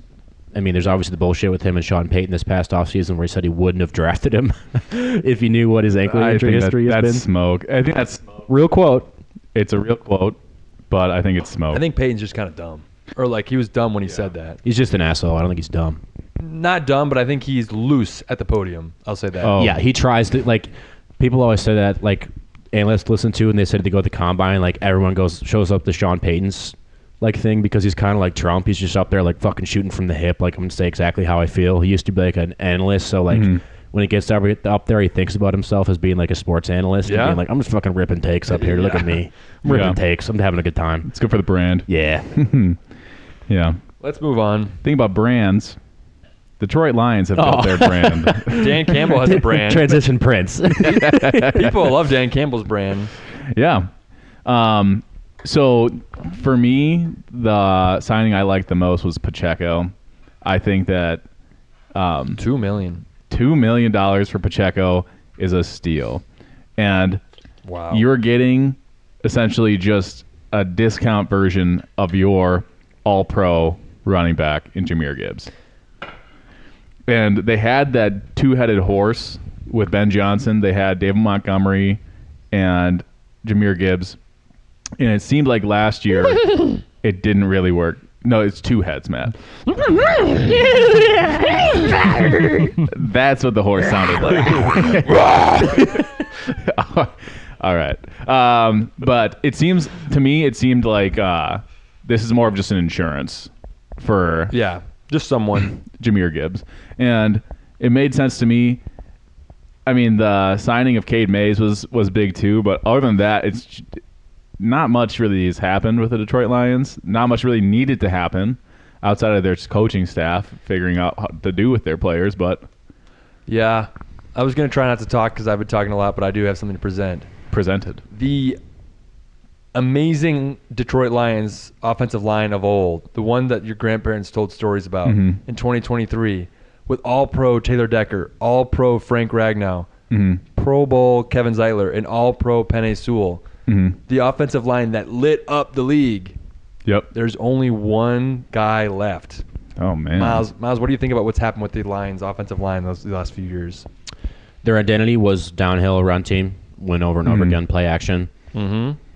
Their metrics last year, they were top 10 in both offense and defense, and they're still projected to win the NFC North this upcoming year. In terms of win total, it's them, and then the Packers, and then the Bears. The Bears are like plus 480 with a first-place schedule. I'd pick the Packers over the Lions. That's going to change. I don't see that staying the same. Vegas is really high on them. They like their metrics from last year. They trust their infrastructure. They trust Dan Campbell. It's hard to count out Dan Campbell for long. I mean, I don't know if he's actually a good coach, but he sure as fuck looks and talks like a good coach. I think he's good. Yeah. But you lose Taylor Decker, you lose Frank Ragnow, two guys that they just got injured. They could have had longer careers, but they had back problems, and then you're done. Yeah. And then they're I guess they still have their rookie from Georgia guard. Oh, fuck. Ratledge. Yeah. Tate Ratledge. So he played well for them. They have Penei Sewell. If Cade Mays is a decent center like he showed with the Panthers, then they're locked in from center to right tackle. I think they drafted a developmental left tackle. Giovanni Manu. Holy fuck, I didn't know that it is. Nice job. He was a fourth rounder. Some idiot talked about him. So they have a couple plays at left guard and left tackle, but that could be big holes in this superstar offense from a couple years ago. Quick tangent. So I do a lot of best ball drafts for $3 an underdog. I get home, I fucking rip $3. Really? I've done like 10 of them. How's that been going? They're stupid. It's always 12 teams, so you get to the third round and you're like, why do all these guys fucking suck? And it's 20 rounds. So you get to round 19 and it's like fucking, I don't know. Do you have any guys where it's like really surprised where they're at? You draft them a lot or something? Yes. I'm not going to give that away because that's fucking a user-based subscription model we're going to offer on He's Patreon. trying to make $1 million Trying to sell here. you. But my point was that right now for the 1-1, it's Bijan and Jahmyr, and then it's Jamar, JSN, all the top wide receivers in that next tier. I just think it's interesting because Jamar and Bijan, or Jahmyr sitting here like with this really blown up offensive line. He's going to get more carries, but do you want him to have more? Do you want him to have a huge workload now that Montgomery's gone? Pacheco's being paid like an RB4. He's just like a back end of the roster, special teamer being paid like that. I think it's interesting to think about Jahmyr versus Bijan. Bijan with this no quarterback in Atlanta, new system. He kind of trusts Stefanski more. Do the Falcons have an RB2 on their roster? As of right now, no. Maybe draft. Well, they have someone. We just don't know who it is. No, there's no one. Oh, God. I'm just saying, It's just Bijan. there's no one that we would say, oh, yeah, he's an RB2. There's no real person who's their RB2. He's not physically rated. What are you? Bijan's just conjuring up a illusion. I'm excited. We're going to get into some fantasy talks, maybe some live underdog drafts during the summer. I mean, that'd be fun. We can all join the same one, too. It's kind of fun. That'd be fucking sick. Since the boys brought up sports gambling, the Green Bay Packers are locked to win the Super Bowl. If you want to make some money, put some money on the Green Bay Packers winning the Super Bowl next year. We're going to buy something new soon, folks. Don't worry about it. But the Green Bay Packers traded for Zaire Franklin. He had a down year, but in 2025, but in 2024 he was an or 2023. Either way, 2024 he was an all-pro linebacker. This guy has juice in him. What the heck? Yes. I don't know his story. Yeah, so his PFF grades every year are like he's never even been top half, like not even close. He's a run stopper. He's terrible against the pass. He doesn't read well, but he's is kind of meant to be a Quay Walker cheap replacement. Walker ended up getting, I think, 12 a year from the Raiders. He's meant to be a true Mike. Yeah, he's like the beta version of Devin Bush. Like Edgerrin Cooper is supposed to be the brain, the Mike, tell everyone where to go, and then Zaire Franklin's supposed to be beta Quay Walker, like point and shoot. This is where you go. Interesting. Just go after gaps. In my eyes, he fits in as the green dot. He fits in as the guy that receives the calls. He has the experience. He has the age. Do you guys know? Oh, trade. What's his money? Or keep talking. It was just I don't know if there's any picks involved, but we got rid of Colby Wooden, and so we traded. I might be wrong, but it might have been. I think it was straight up Zaire Franklin for one of the only defensive tackles we have on the team in Green Bay, Colby Wooden. Neither of them were that great, but we still got rid of one of the positions that we needed the most. Yeah, you think the Packers got to hit D-tackle in the draft now, right? Well, have to. Essentially, if you think about it, we traded for Zaire Franklin, got rid of Colby Wooden, and then got Javon Hargrave. Oh, and that was a good. So you talk about Jonathan Allen. Hargrave had a better year. Hargrave still played above average. Yeah. I don't mind. I like the Hargrave move. He played with Jonathan Gannon with the Eagles. Yep. I personally hate, like capital H, hate the Packers offseason thus far. I understand that Jenkins and Gary were on like kind of heavy contracts. I think Jenkins is like when he's healthy is still pretty freaking good. He has versatility to move out to tackle. He can go center or guard. I like Jenkins. Matt, you're not talking too much. You're just being insecure. I don't think Zaire Franklin's good. Based off his PFF grades, like I don't think that he's really anything at all. He just had a bunch of tackles every year. He gets a bunch of tackles every year because he's a cleanup guy and just like shoots gaps. I would love to know what the Packers pro scouting staff has to say about this. They're probably betting on an up year after this. I thought Quay Walker is good. They're saving like $7 million a year. They save like 15 on Gary. They save 18 on Jenkins, I guess. And we're building up all this cap room to sign 32-year-old Javon Hargrave. I trust the Packers are doing, as I always say, like they're doing what they think is going to give them the best chance to win a Super Bowl. Yeah. The only thing I can really think about the Jenkins thing, because a year ago I would have said the same exact thing that you said. He's arguably our most important piece on the offensive line in Green Bay in terms of versatility and what he brings. They have to know something. They have to know something about the injury where the odds that he comes back and he's going to be worth the money that he's commanding on the market, that he's not worth it. Well, you guys saved $20 million by cutting Jenkins, and he only signed for 12. Yeah. So according to the free market rules, you made $8 million in value. Yeah. Right. Yes, right. But it'd be the same thing that happened with Jair, where we might have came to him with a number. Sure. And he said, "No, I can get more elsewhere. Like we think that you're worth $8 million." And he said, "I would rather have $4 more million." I believe it. Yeah.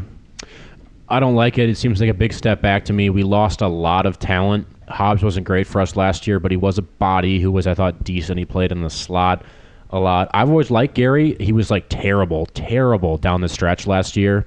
Just like couldn't create any pressure. When Parsons got hurt, he was just fucking nowhere to be seen.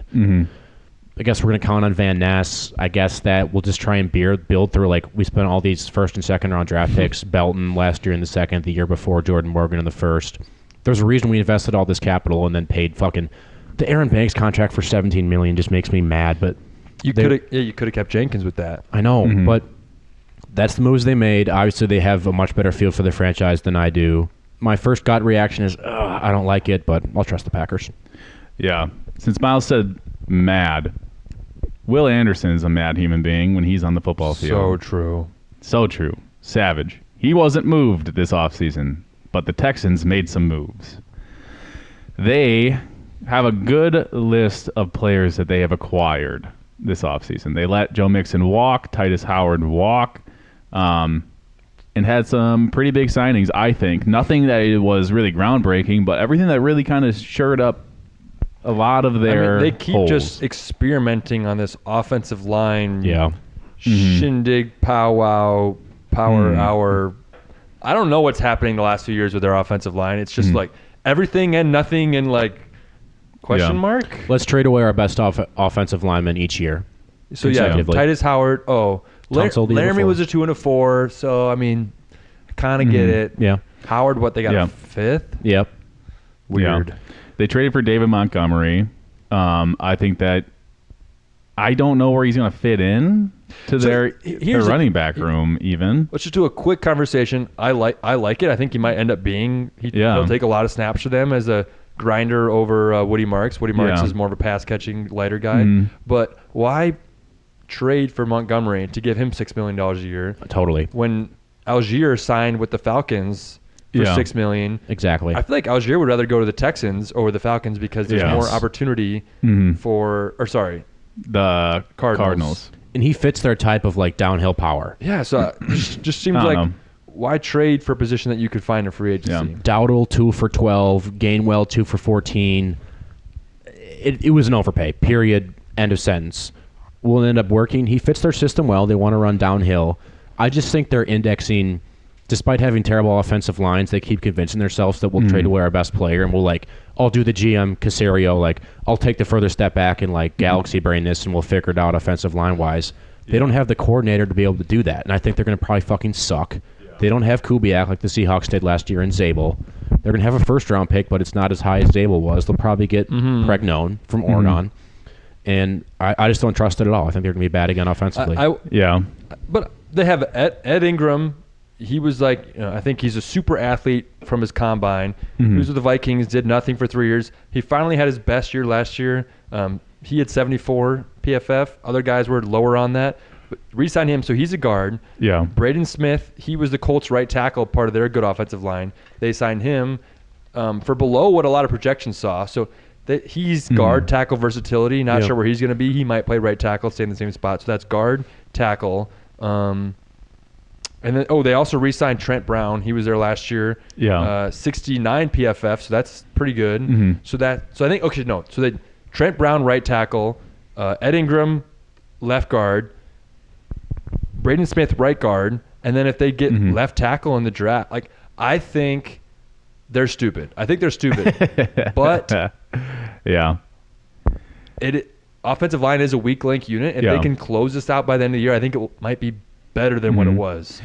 Danielle Hunter, 1 year, $40 million. I'm not sure what the guarantees are on it, but I like Danielle Hunter, and him rushing the passer with Will Anderson seems pretty scary to me. It's nuclear. I just hope that they can have some secondary. But the thing is, when you have a great pass rush, you can have holes in your secondary. They still have the secondary. $40 million fully guaranteed. It's Kamari Lassiter and Derek Stingley and Jaelan Petrie is their slot, and they have good safety. And they signed Reed Blankenship, and they brought back Sheldon Rankins, who played good at defensive tackle for them. The defense is being run back. Without injury, they're going to be a top 2 defense again. Yeah. Yep. I agree with that. So can their offense get back to average? And I think they're a real threat in this AFC, which we've decided is still wide open. Matt talked about threats in the AFC. The Indianapolis Colts are not one of those. Ooh. And if you have heard anything that we've talked about, we have really shit on their front office for the moves that they made. And we've kind of stuck to the adjective desperate. I want to know who they were bidding against. For Daniel Jones. I want to know who was also offering $40 million a year for $80 million for 2 years. Could go to 100. Could go to 100 with incentives to Daniel Jones. And it's purely just betting off an 8-game sample size. They're putting $88 million towards an 8-game sample size, and they're re-indexing based off the Sauce trade. They had no choice. Once they made the Sauce trade, they backed themselves into a corner. They said, this is our future. Based on these 8 games with Daniel Jones, he's the guy who's going to unlock our offense. He's coming off an Achilles tear in December.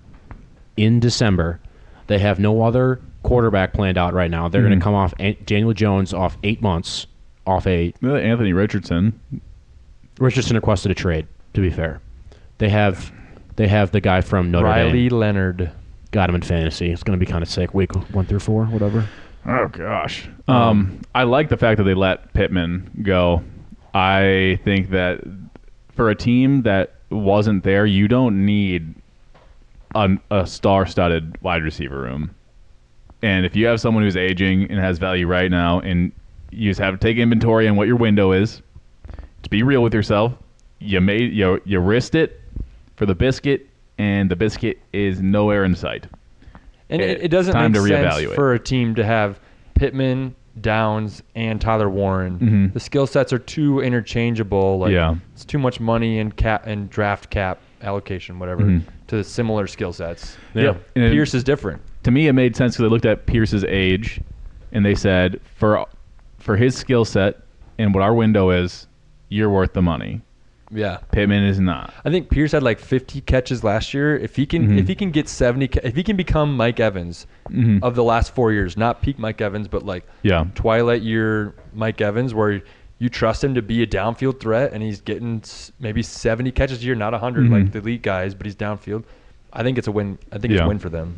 $30 million a year for a guy who's had one 1,000-yard season. No, it's wild. It is wild. I still like it.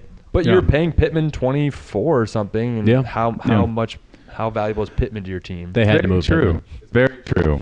And one of the most wild teams in the NFL was Jacksonville Jaguars. They have been on. They've been. They have been on chaos mode for the past year, pretty much.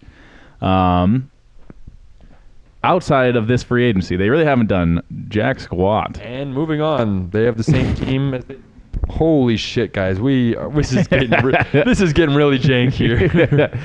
We apologize, but you know what was also kind of jank? The Kansas City Chiefs for some reason. Oh yeah, the Chiefs are pretty jank, except for the fact that they signed Kenneth Walker, Super Bowl MVP Kenneth Walker, 3 years, $43 million, highest graded running back last year. We talked about, so in our mock draft we did, I took Jeremiah Love at 9 to the Chiefs. Matt brought up the point of, well, you'd be paying top-end free agent running backs the same that you wouldn't be paying Jeremiah Love because of how high you have to take him in the draft. Word. And I think that if they didn't get Kenneth Walker, then the Jeremiah Love makes sense if he would fall to them. Yeah. But why risk that? You know that you need a running back. You have no one. You have an injured. You had an injured Pacheco and Kareem Hunt. If you have the option to get Kenneth Walker, that makes this team significantly better, light years better. It didn't make any. I mean, it did make a little bit of sense for the Chiefs to take Love, try and get backfield juice, but they have so many other needs on their roster.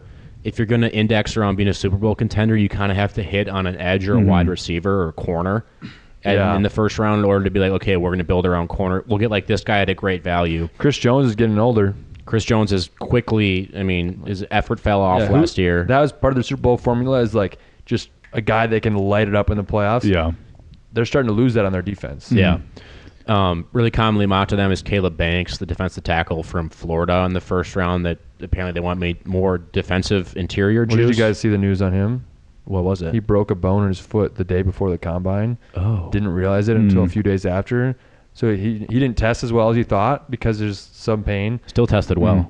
And so he had surgery and should be ready for the season. Yeah. But like he's not gonna have pro day or anything. He might fall out of round 1, I'm guessing, because For non-draft sickos, if sucks you for go him. back to a past episode, we went into depth on Caleb Banks. Oh yeah. So yes, this is a prospect. He's not on the Chiefs right now, but yes. Ultimate high risk, high reward. Another low effort defensive interior guy. They get Alohi Gilman, who was traded from the Chargers to the Ravens this past year. They let Brian Cook walk. Yeah, they saved $6 million per year in that transition. Gilman was really solid for the Ravens down the stretch.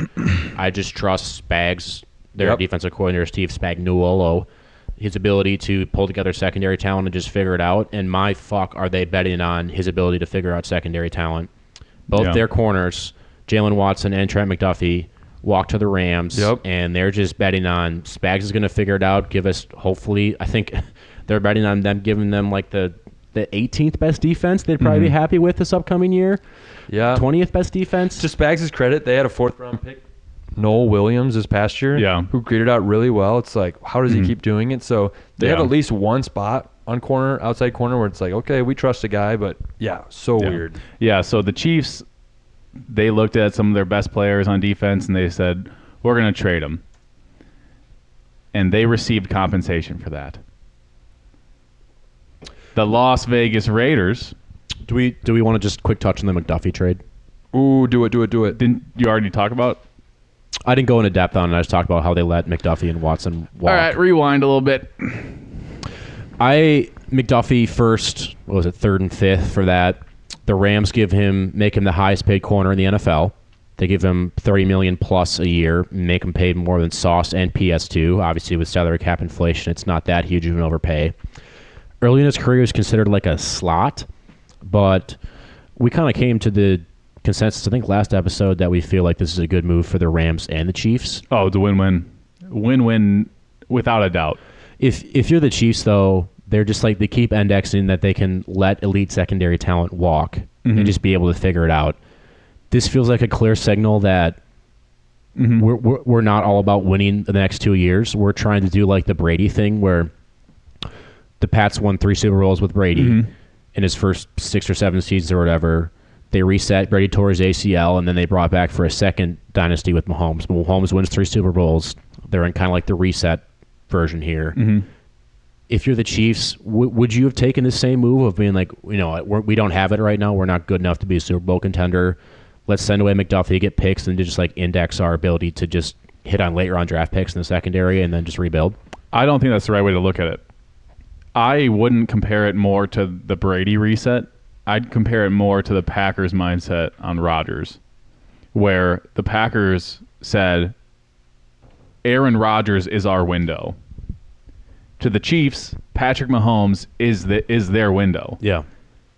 And as long as they can put together a team that is good enough, they trust Patrick Mahomes is that good and that generational, that as long as he's on the field, we have a shot. I will give their GM credit. I like the nuts to be able to say, well, he has the job security too, where he drafted Mahomes. He's hit on a bunch of picks now, where he can say, we're not going to try and win next year. We're not going to go all in over and over again and just give up on Mahomes years 32 through 38. Yeah. We're going to reset and like figure this out down the road. I like it. It's ballsy, but we'll see how it works. Yeah. Since Miles said nuts, the Las Vegas Raiders traded Maxx Crosby to the Baltimore Ravens. And then he had a physical, and he failed. Allegedly. Well, we talk about for the Ravens. I'm getting deja vu. This episode keeps going. I know. And he got sent back to the Raiders, and there was a lot of moves that were made in that meantime. Do you guys feel like they need to still trade him? Like, is there a world where Maxx Crosby stays on the Raiders this year? Crosby put out a statement today. I don't know if you saw that, being like, I'm a Raider. This is the team I want to be with. Yeah. To me, that signals that the front office was like, hey, I mean, if you're the front office, they get put in the ultimate cuck, like, we just got fucked leverage here wise. Like, there's no way we'll be able to get 2 firsts. I mean, they were going to get pick 14 in the first. Which is like 3 firsts. 3 late firsts, kind of. It's like total, sure. 3 at like, no, that's such a great 28. return. Like, if Bears fans say we should do a 1 and a 2, well, that's pick 25 and a 2 versus pick 14 and a 1. I mean, that's way different. Huge. So they get fucked here. They really have no choice. They overpay Linderbaum. Just no question. Everyone knows it. They overpaid. Yeah, he's probably worth 20. Linderbaum fits in perfectly into the Kubiak outside run zone scheme. Get outside, shift on poles. Like, we're going to run it outside with Genty over and over again. Totally. And he does the classic, like, let's set up our rookie quarterback with a great young center. And the Hoosiers brought in a really good guy at center this past year. I'm blanking on his name. Yeah. Mendoza had statements about how he loved working with a really good center like that. But let's say they overpaid by $7 million for Tyler Linderbaum. Doesn't that feel worth it? You have him for 3 years to pair him with a rookie. Like, okay, we lose. That's 2% of your cap. 2% of our cap we're going to attribute to like making sure we have like a best friend. And by all accounts, he's a great guy too. Yeah. So that Mendoza can learn with him and build. That's 2% of your cap. That sacrifice. My question is if you had paid him $21 a year, but you traded a 4th round pick for him, like, is the calculus that much different? It's like, we didn't give up we didn't trade anything for him. We just picked him up regardless of price. We picked him up. Like, if they traded a 4th for him and gave him 22, you might be like, oh yeah, it's like a pretty good value deal. But it's like, you have Mendoza's whole rookie deal here. Yep. You have Crosby. You have nobody else to pay. Yeah, you had $100 million in cap space. Spend $6 million extra to get a guy for your. Who cares? He gets an unprecedented amount for a center. He gets $60 million guaranteed, I believe, in this Linderbaum deal. They lock him in. I really like the move. I don't see why you shouldn't overpay a guy like that. You're going to have to overpay it for the Raiders to get a premium player. Yeah. My strategy in free agency would always be like, I'll overpay for premium players and I'll just skimp everywhere else.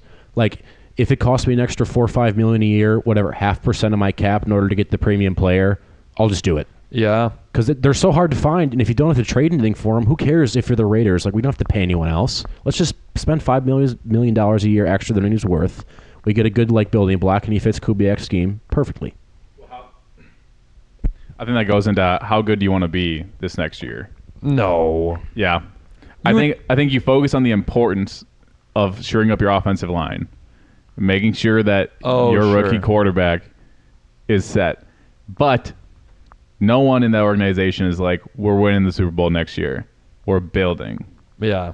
And keeping in mind that it might be nice to play this year and have some free space next year in free agency to fill those gaps that we see when they they'll arise. learn more about what does the Clint Kubiak Raiders roster look like. What do we want to add? I get that. DeCosta made a statement at the Combine being like, I've tried to be in contact with Tyler Linderbaum's agent. We've offered him a market-setting deal. He still hasn't got back to us. Now we know why. Because he was like, dude, the fucking Raiders are going to pay me $27 million a year. Try and match that, bitch. And he was like, there's no way I can do that. Obviously, if you're the Ravens, you can't pay Tyler Linderbaum $27 a year. Great deal for Linderbaum. He'll get off this being like 28. Off this mill, get an opportunity to get paid again. He resets the center market by $8 million a year. I believe the previous high was Creed Humphrey for 19 or 18. He gets 27. I really just like the move. Like Matt said, there's no reason for me not to overpay for premium players in free agency if you can afford them and bring them in. I don't see why you shouldn't do that when you have no one else to pay on your roster. Yeah, another team that was juiced up for Tyler Linderbaum was the Los Angeles Chargers. They didn't get him. They did not get him. But instead... Quick interjection. How are we feeling about our pace? Are we okay with going 3 hours here? I mean, I'm fine with it, but that's just going to be We're about an hour 15 right now. Okay. Yeah. Do we want to speed up, or we just let us know in the comments if you want us to speed up. I'm okay with just posting a 2-hour 40 free agency bomb. Yeah, I don't give a fuck. I don't either. Okay. Yep. And if you guys like this type of content, just 3 hours, just boom, boom, boom, boom, boom, in your face. I'm sure they love it. Let us know in the comments. I want to hear about the Chargers from known dynasty owner of Omarion Hampton and Justin Herbert, Miles. So, Connor took a young man who he convinced himself that he was going to take in the first round. I was picking at... Yeah, I didn't take him. I was picking at 8. I believe Connor's picking at 7. Jefferson Falls. Kyle, our colleague in our Dynasty League, who's a Vikings fan. Insider. I thought for sure. He was at 6. I thought for sure, no doubt, which is where Jefferson projected to go, he was going to take Justin Jefferson. He took Jalen Hurts. Barf. Jefferson Falls 1 pick. Connor, to the shock of me, takes Malik Neighbors. In hindsight, looks like a good deal. Probably the right move. Yep. I still get Jefferson at 8, which I thought was good value. In second round, I took Herbert. Top of the third round, I took Hampton. You stole Herbert from Connor.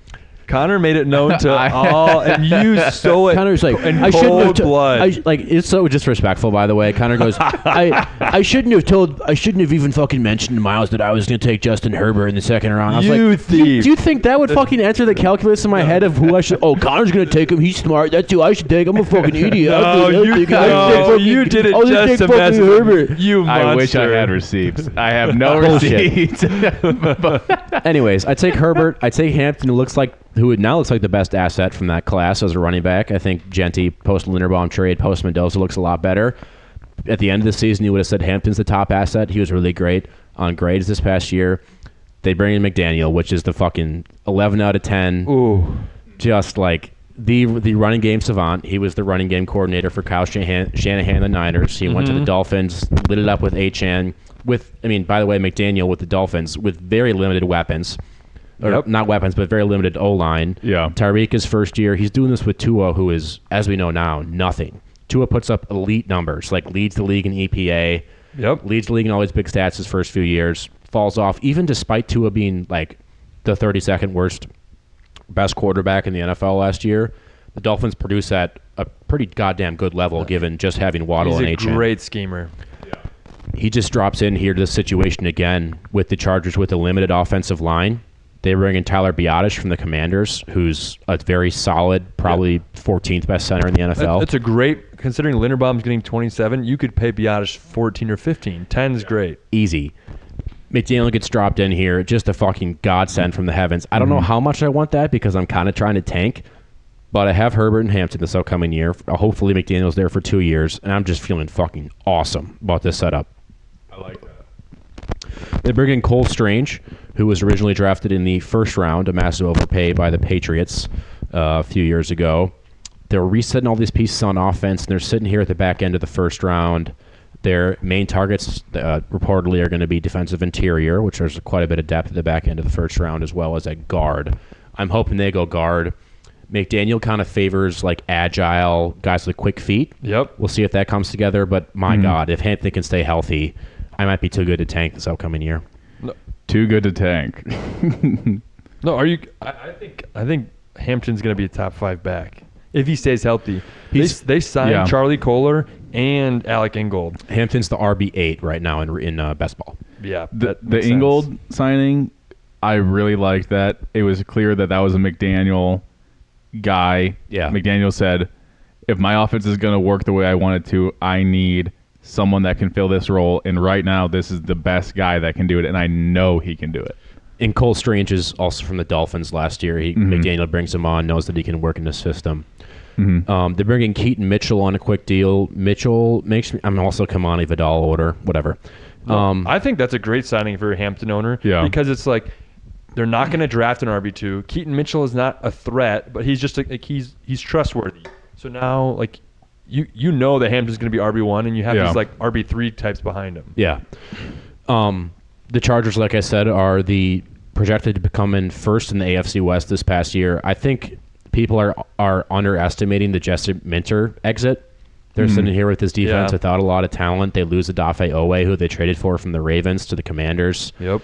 It's just Derwin James and then a lot of meh.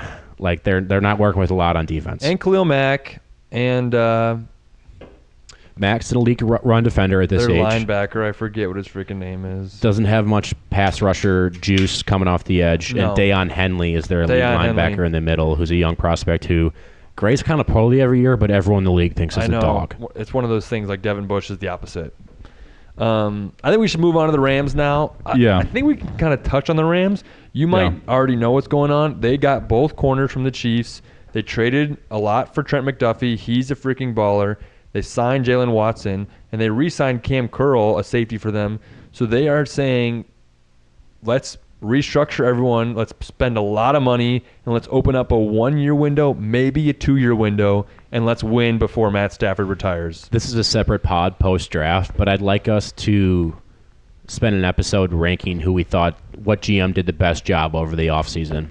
And I like that. I have a feeling that Les Snead is going to be in the top 5 in terms of just being like the only GM in the NFL who's pure shameless, like, I don't give a fuck. I'm trying to win now. I mean, he's also the only guy who, like, I'm going to trade all my picks and win now, but when he does draft, he always drafts fucking awesome. Yeah. Their defense is full of, like, late-round picks who have just somehow panned out to be good. Yeah. Speaking of GMs that give a fuck, John Eric Sullivan, Miami Dolphins. Known give a fucker. Him, Jeff Hafley, coming in from the Green Bay Packers. We did touch a bit on what they did. We were comparing them to the Cardinals as two fresh head coach teams with new quarterbacks.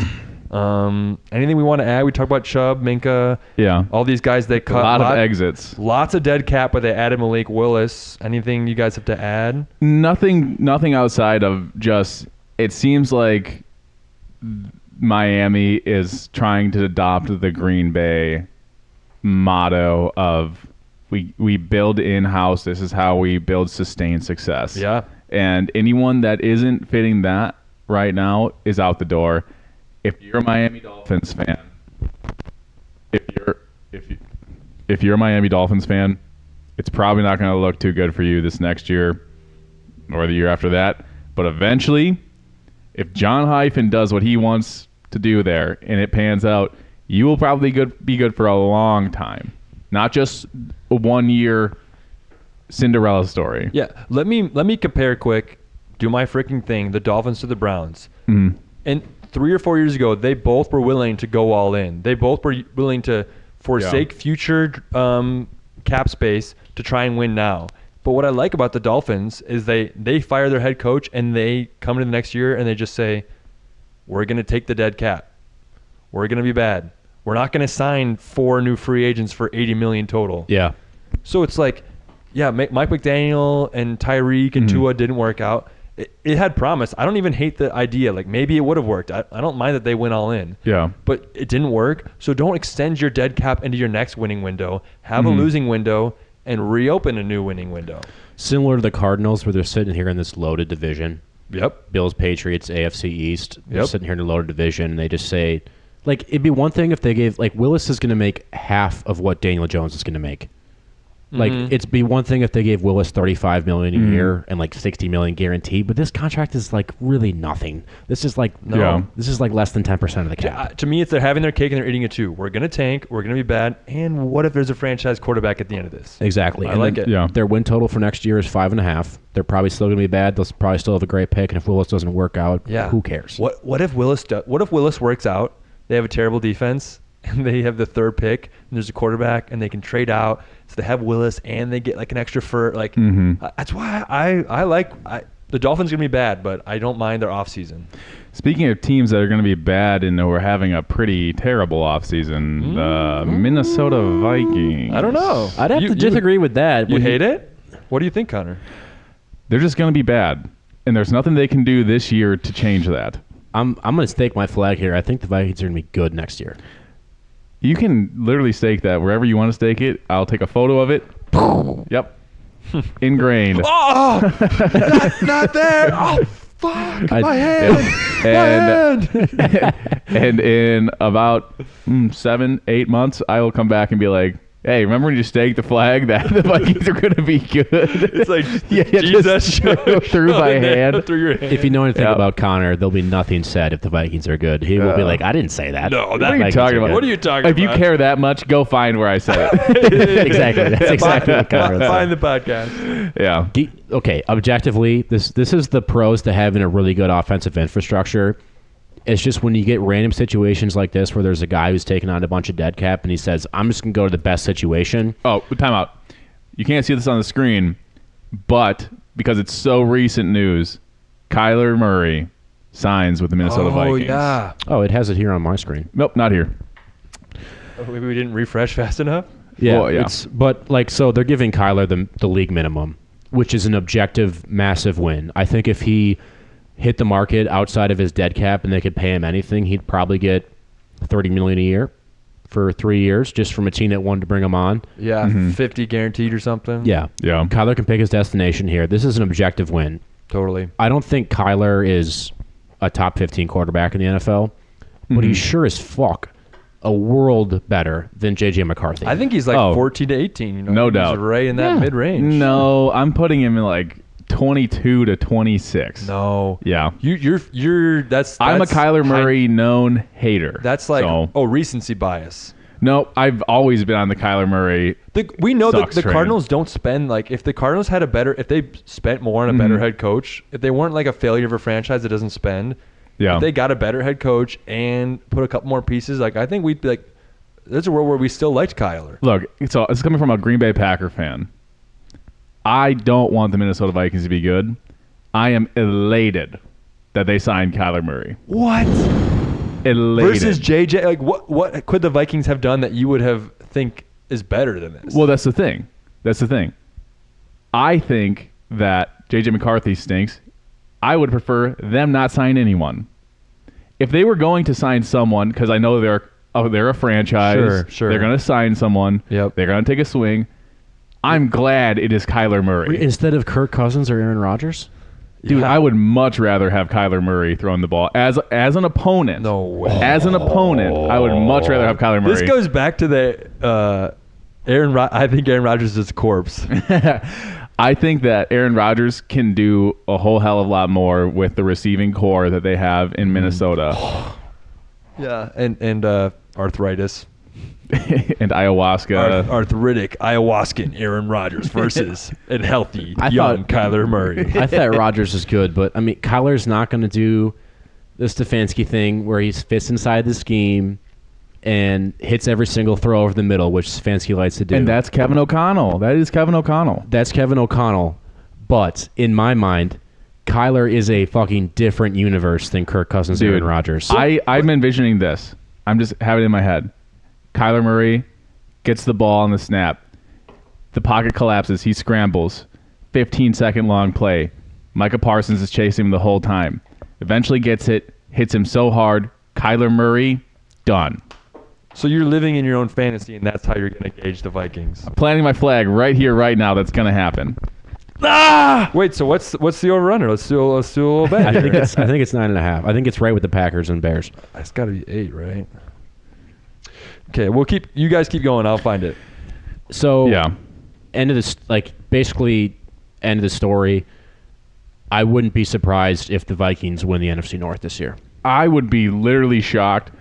I would go, yep, I always knew I was a fraud, but, yep, I don't know anything about football. Their defense is so good. Kyler's not going to do the Kevin O'Connell thing, but he's such a he's a top 5 creator in the NFL. Post snap, get through your reads, and create after that. They just need somebody with some sort of juice. I genuinely don't think he gets through his reads. I don't think he does either, but he is pretty accurate. I mean, honestly, in Minnesota, all you need is the first one. All you need is Justin Jefferson. It's either you throw it to him or let's try to fucking run. I just think if you're a Vikings fan, just from a betting market perspective, this probably raises the Vikings win total by 2 or 3 wins, having Kyler versus McCarthy. Oh, definitely. What is their? Definitely. It looks like, so it's like there's juice to the under. So instead of 8.5, it's probably at 8.2. Okay. Mm-hmm. So you think we're on 9 and you're on 8 for wins. I am probably more on 6 or 7. I will say 9 is kind of high. Dude, they won 9 games last year with McCarthy. Yeah. And their defense got worse. Okay. What are we doing 20, 10, 10? How are we betting this? I'll fucking put any amount of money right now. I don't think it's healthy to bet on air. Oh, that's fair. But we can go off air, and I will put my money where my mouth is. All right, speaking about people who put their money where their mouth was, the New England Patriots. I don't know what that means, but I fucking like it. Oh, yeah, my money's right here. Oh! Yep.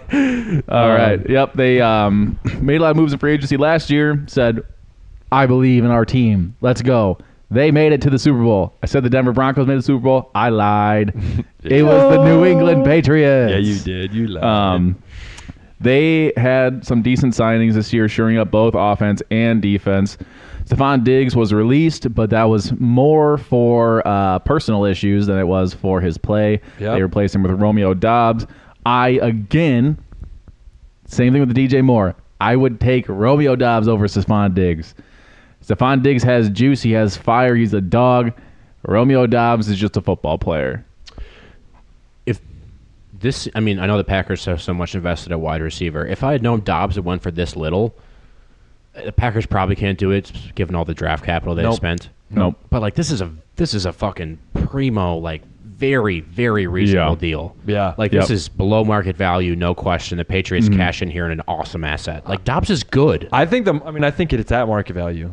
There was enough wide receiver needy teams that this is what the market thinks. I think we as a podcast, we're above the market. I like Doubs. Yeah. I think the Packers would have paid him the most on the market just to have someone that knows their system and is proven, has just been there. But they had to choose between Watson and Doubs. I choose Watson every day. I think Doubs is going to be I think he might rise to be the 18th wide receiver in fantasy this upcoming year. I could see it. He's a bobblehead. Doubs is real. He's nobody, a real human being who's good at football. There's nobody else in the Patriots, and you have Drake May, who's great at deep balls, ripping it down to Doubs. I think it's going to be a sick fit, and he'll probably end up getting overdrafted, but I think his stock's going to rise more and more in fantasy as the offseason goes on. I think between Demario Douglas and Kyle Williams and who's their man? Kayshon Boutte, I think they're going to keep. I don't know if Matt Collins is still there. Still there. I think Doubs could track top could crack the top 30. I don't think he'll be a wide receiver 2. Yeah. You're definitely right. So Matt said booty. Everyone thought the New Orleans Saints were going to be booty last year, and they weren't. They were actually surprisingly pretty good. Transition King is back. We're so back. Surprisingly pretty good. So far this offseason, they signed Travis Etienne, not to be confused with Trevor Etienne. Travis Etienne is the older one, 4 years, $52 million. I think it's a clear succession plan to Alvin Kamara. Yeah. Alvin Kamara is old. I would have said, I think I was saying 4 years ago. Every year for the past 4 years, I've said, Alvin Kamara is done. He's washed. I think given the Kenneth Walker contract, this is a clear overpay. Mm-hmm. I don't think Etienne he's being paid at the same level as, he's probably like the 8th highest paid running back right now. It feels like an overpay. He's good in the pass and run game. Will probably fit nicely in their scheme. This is them also giving up on the Jeremiah Love sweepstakes at 8. It seems like a consensus right now in the draft community that somehow Love is going top 7. Going Titans. I'm seeing it. Anywho, I don't think this is an overpay for Travis Etienne. I like it. I think that Kenneth Walker took a deal to go to a good situation. Yeah, I think you're right. I think that this is about what the market is. Before the playoffs, Kenneth Walker is a baby. You watch him in a regular season game, it's like, and there's no hole forming, and he just doesn't want to take on any contact. Okay, quick tangent on here. Did you guys see the clip from the parade where they had the speeches and the GM was like, yeah, heck yeah, Seattle, Kenneth Walker, our Super Bowl MVP.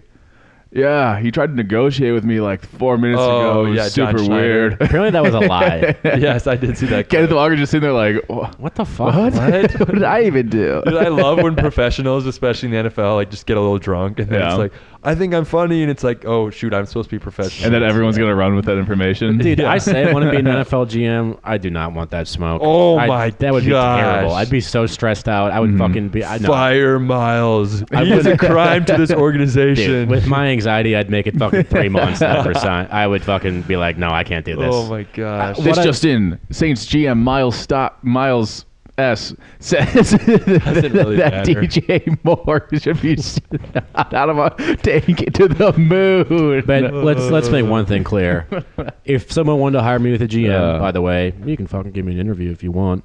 I'd be like, listen, I'll take the position, but I'm staying on my podcast. And I'm going to rip takes. I'm going to rip takes. We're not speaking of anything. Real quick, they lost to Mario Davis, who's 37-year-old. He's been in the Saints for 8 years, just to re-sign another linebacker for similar. I don't know. Yeah, seems kind of weird. And then David Edwards, I like that signing. Now they have 2 tackles, a guard. Eric McCoy is their center. So Tyler Shuck, and if they can draft a receiver at 7, their offense is wheels up. Matt said Shuck, and speaking of Shucks. That's exactly what I said when the New York Giants signed. Okay. John Harbaugh. Okay, he's got his fastball back. The transition king rejoins us. Holy cow.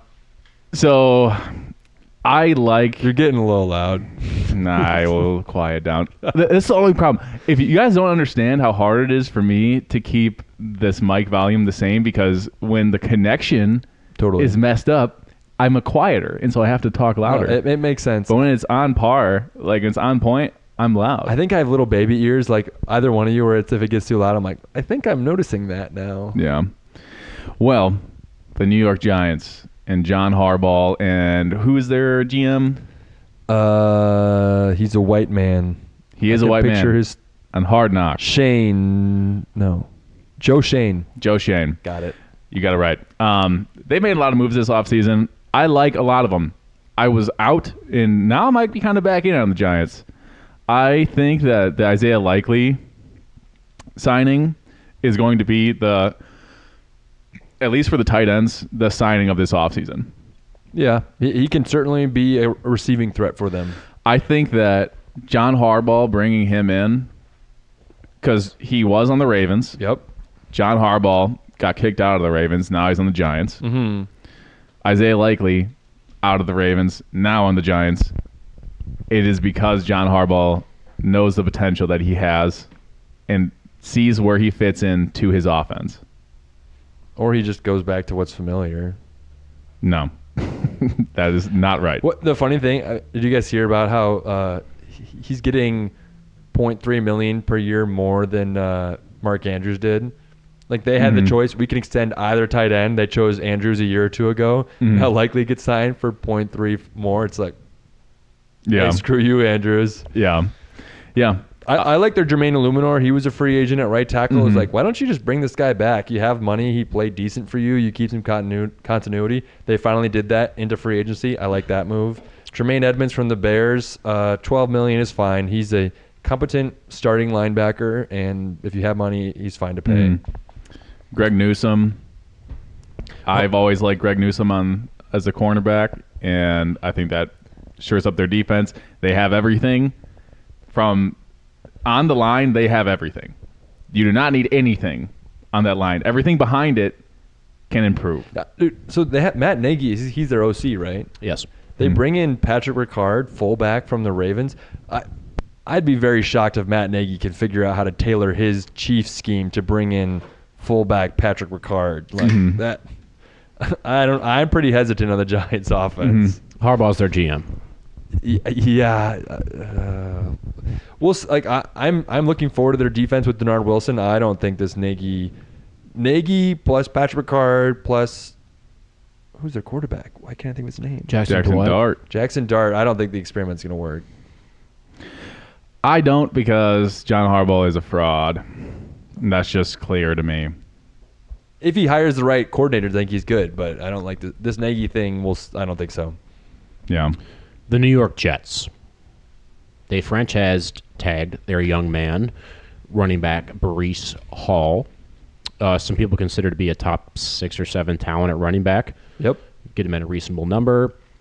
And they made it very clear, or their front office made it very clear, that our jobs are on the line, and we're going to bring in a bunch of veteran talent because we cannot be as bad as we were last year, or else we are getting fired. Hold up. When have the jobs in New York for the Jets not been on the line? Last year they weren't, because it was Glenn's first year. Maybe when Rex Ryan went to the AFC Championship. Since then, pretty much always. Last year they had a clear window of it's like rebuilding. They somehow underperformed the lowest expectations, and it's clear now. Like if we don't show some steps forward this year, then we're gone. Yeah, I think it's ultimately unwise, kind of the opposite of the the Cardinals and the Dolphins. They had to pay certain people in order to get up to their cap base of paying people, but I don't know how competent they're going to be this year. But if they get 6 wins and they finish with the 7th pick, once again, because of football ethics, you can't try and lose. But is this too much? Is this too much if you're a Jets fan to be like, does this actually kind of ruin our 27 window despite us having, 3 firsts next year? I don't see them picking outside of 10, the top 10 next year. Yeah. Regardless of what they do this offseason. Pick 2 and pick 10 are a lot different in a quarterback draft. But if it pans out the way that I think and Miles has piggybacked on, there should be at least someone who's worth a top 10 dart throw next year. Yeah. Available at 10. I feel like when I first saw these signings, I wanted to be like, no, they're not tanking right. But they had a lot of cap space. You're required to fill it. And I honestly like a lot of these moves. Like they didn't go – I think they got good value for almost every – getting a staple of Minka, bring back Breece, Demario Davis, Joseph Osai, David Onyemata, and Kingsley Enagbare. Their defensive line is reset with at least competent players. I think part of the reason they bottomed out last year is the Saleh scheme and the Aaron Glenn scheme are so different that when Aaron Glenn tried to because we saw Aaron Glenn with the Lions, they had so many injuries and that defense kept chugging. Yeah. And then you'd think, oh, he can make anyone work. Well, I guess not anyone. Yeah. No. So maybe there's a world where Aaron Glenn turns this around and is like, oh, this is an above average defense all of a sudden with these guys that fit his scheme. They got Nashawn Wright. He played for the Bears they got him for only $5 million. I think he's better than $5 million. He's like $9 million. I don't know. They got good value on their picks. I think the real question is, if you're a Jets fan, are you actually cheering for success this year? You shouldn't be. I think that granted, don't know many Jets fans personally. I just think that they're a fan base that is just used to just being stepped on, and just it's almost like you can't be disappointed because you expect disappointment. Yeah, and I think if I was a Jets fan, I'd probably want success. As a Packers fan, as someone who's never known failure. Mm-hmm. But at the same time, you kind of objectively know like they should just be as bad as possible this year. They still might be terrible. Yeah. I mean, this is like these guys this time aren't like game changers. Yeah. Speaking of teams that have a history of success and have never known failure, Philadelphia Eagles. They fear failure. Fear failure. Inside joke. You guys probably don't know what we're talking about. Loser, you don't have any friends. Next level. Except for us, we're your only friends. Yep. Subscribe to us. I love you. Yep. They got Rick Woolen from Seattle coming off the Super Bowl. Played pretty well, but it could just been that he was on a good team. Yeah. Who knows what he's going to do. They had a big cornerback need. It made sense. Yep. That's about it. Talk about a sick secondary. Yeah. Rick Woolen, 6'4", runs a 4.2. DeJean Mitchell. Yeah. No, I think it makes sense to just fly by them. Mm-hmm. It's mostly the same team with just a new offensive coordinator. Jordan Davis, record defensive interior contract. No, it's definitely not true. Fly, Eagles, fly. And we're flying on. It's up there, probably behind Chris Jones, but otherwise it's up there. Yeah. The Pittsburgh Steelers traded for Michael Pittman Jr. from the Indianapolis Colts. We already talked about that a little bit, so we don't have to talk about it too much, but I guess it kind of pairs DK Metcalf with Michael Pittman Jr. This team is approximately 7,000 years old. Yeah, wait, Connor, what do you think about – you think Mike McCarthy is going to choose Aaron Rodgers and that's going to be the plan this season? There is not an offer. They don't have an offer out for Aaron Rodgers. What does that mean, though? I don't know. I'm just a podcaster. He signed, but didn't he sign last year in June or something? But the offer was there. He had multiple offers last year. Yeah. He has 0 offers right now. That reminds me about us on like Friday at 2 p.m. Be like my wife asking me, so are you going to hang out with your friends this weekend? There's no offer on the table. There's 0 offers. But okay. I'm like, yeah, we're still typical Matt doing ayahuasca, blowing smoke. We're still gonna play with each other in 2026. I mean, Yeah, exactly. Come on. Exactly. There's no offer on the table, but we know what's happening. I don't need to get back to them until 6:30. I'll show up at 7. It seems like they're trying to put something in the works for next year. They wouldn't sign Cam Hayward to a 1-year extension for that much money if they weren't trying to do something next year. I think they're just dumb. Or they're just the Steelers. I don't know, man. Maybe they're like, Oh, Brisker. Holy cow. I didn't. So, sorry. Yeah. Former Bears safety Jaquan Brisker. Mhm. He was like the last safety that people thought was somewhat competent that wasn't getting signed. $5.5 million. Whoa. I mean, I didn't want the Bears to re-sign him. He's not smart enough. He's really physical, really good effort, but like, Steelers signed him? yes, for $5.5 million. That is not on our board Yeah, right it's not on now. mine. Oh, sorry. I refreshed it like 20 minutes ago. Nice. Jaquan Brisker on the Steelers. They are beefing up their defensive line. Signed Rico Dowdle. Love that. Great deal. Yeah. Great deal for Yep. I think their Dowdle. free agency makes sense if you're trying to compete, but I don't think they're going to be able to compete because their coordinators and their quarterback won't be good enough. Speaking about teams that are ready to compete, the San Francisco 49ers. Love this Mike Evans deal. They just got great value. It's perfect. Yeah. It and if you listen to like the PFF guys and a lot of other big podcasts out there, you'll know that they all were under the impression that Mike Evans was going to be in Tampa Bay forever. And the offer, almost his exact same offer, was on the table in Tampa. Easily. He just wanted to leave. Yep. I can see it. I'd take Purdy and Shanahan over fucking Baker. I think it's mostly Shanahan. It's just Shanahan. It's not Baker. Purdy or Baker? Baker. If Baker was with Shanahan, you'd be saying I think you're letting the For next year. system over-index. For next year. Not like drafting for a franchise. Next year, Baker. When Baker had Liam Cohen, he was cooking. I'd take Purdy over Baker in a vacuum. I don't think I would. Really? I think Baker's got more because for a 1-year sample, because Purdy's younger, I probably would. But bro, I think Purdy's legit good. I think he's legit good too, and I don't think it's far off. I just think Baker's legit bad. I think we've only ever seen Purdy with one of the best play callers of the last 2 decades. Yeah, I think he's good outside of that too. I'll never, honestly, I don't know if I'll ever forgive you for putting Baker Mayfield on the dog list and the fraud list simultaneously. No. He is dog-faced, confirmed fraud. Different. Oh my He's gosh! not How a could fraud. I feel All like right. we've talked about Baker so much, and I have opinions on all sides. I think we should do a full episode on him. The Baker breakdown. break. Dre Greenlaw got $30 million last year from the Broncos for 1 year. They get him for 7. He's injured a lot. He gets back with Saleh here. That's fucking. I mean, even if he plays 8 games, that's great value. Raheem Morris. It's not solid. Yeah, not solid anymore. True. Raheem Morris, though. Yeah, no, I think that signing makes sense. Yeah. All right. On to the Seattle Seahawks. They re-signed Rashid Walker. No, Shaheed, not Rashid Walker. Wait. Do you guys see Bryce Huff retired today? What? He's going to start. He's working at a company to help with protocol for proper safety preparations against lithium-ion battery fires. He's 27. Yeah. He was a UDFA, became a high-paid defensive and NFL player, and now he's doing that. He's Where got did he like go to fucking college? $20 million in the bank, right? Yeah, he made a lot of money with the Jets. Did he go Ivy League?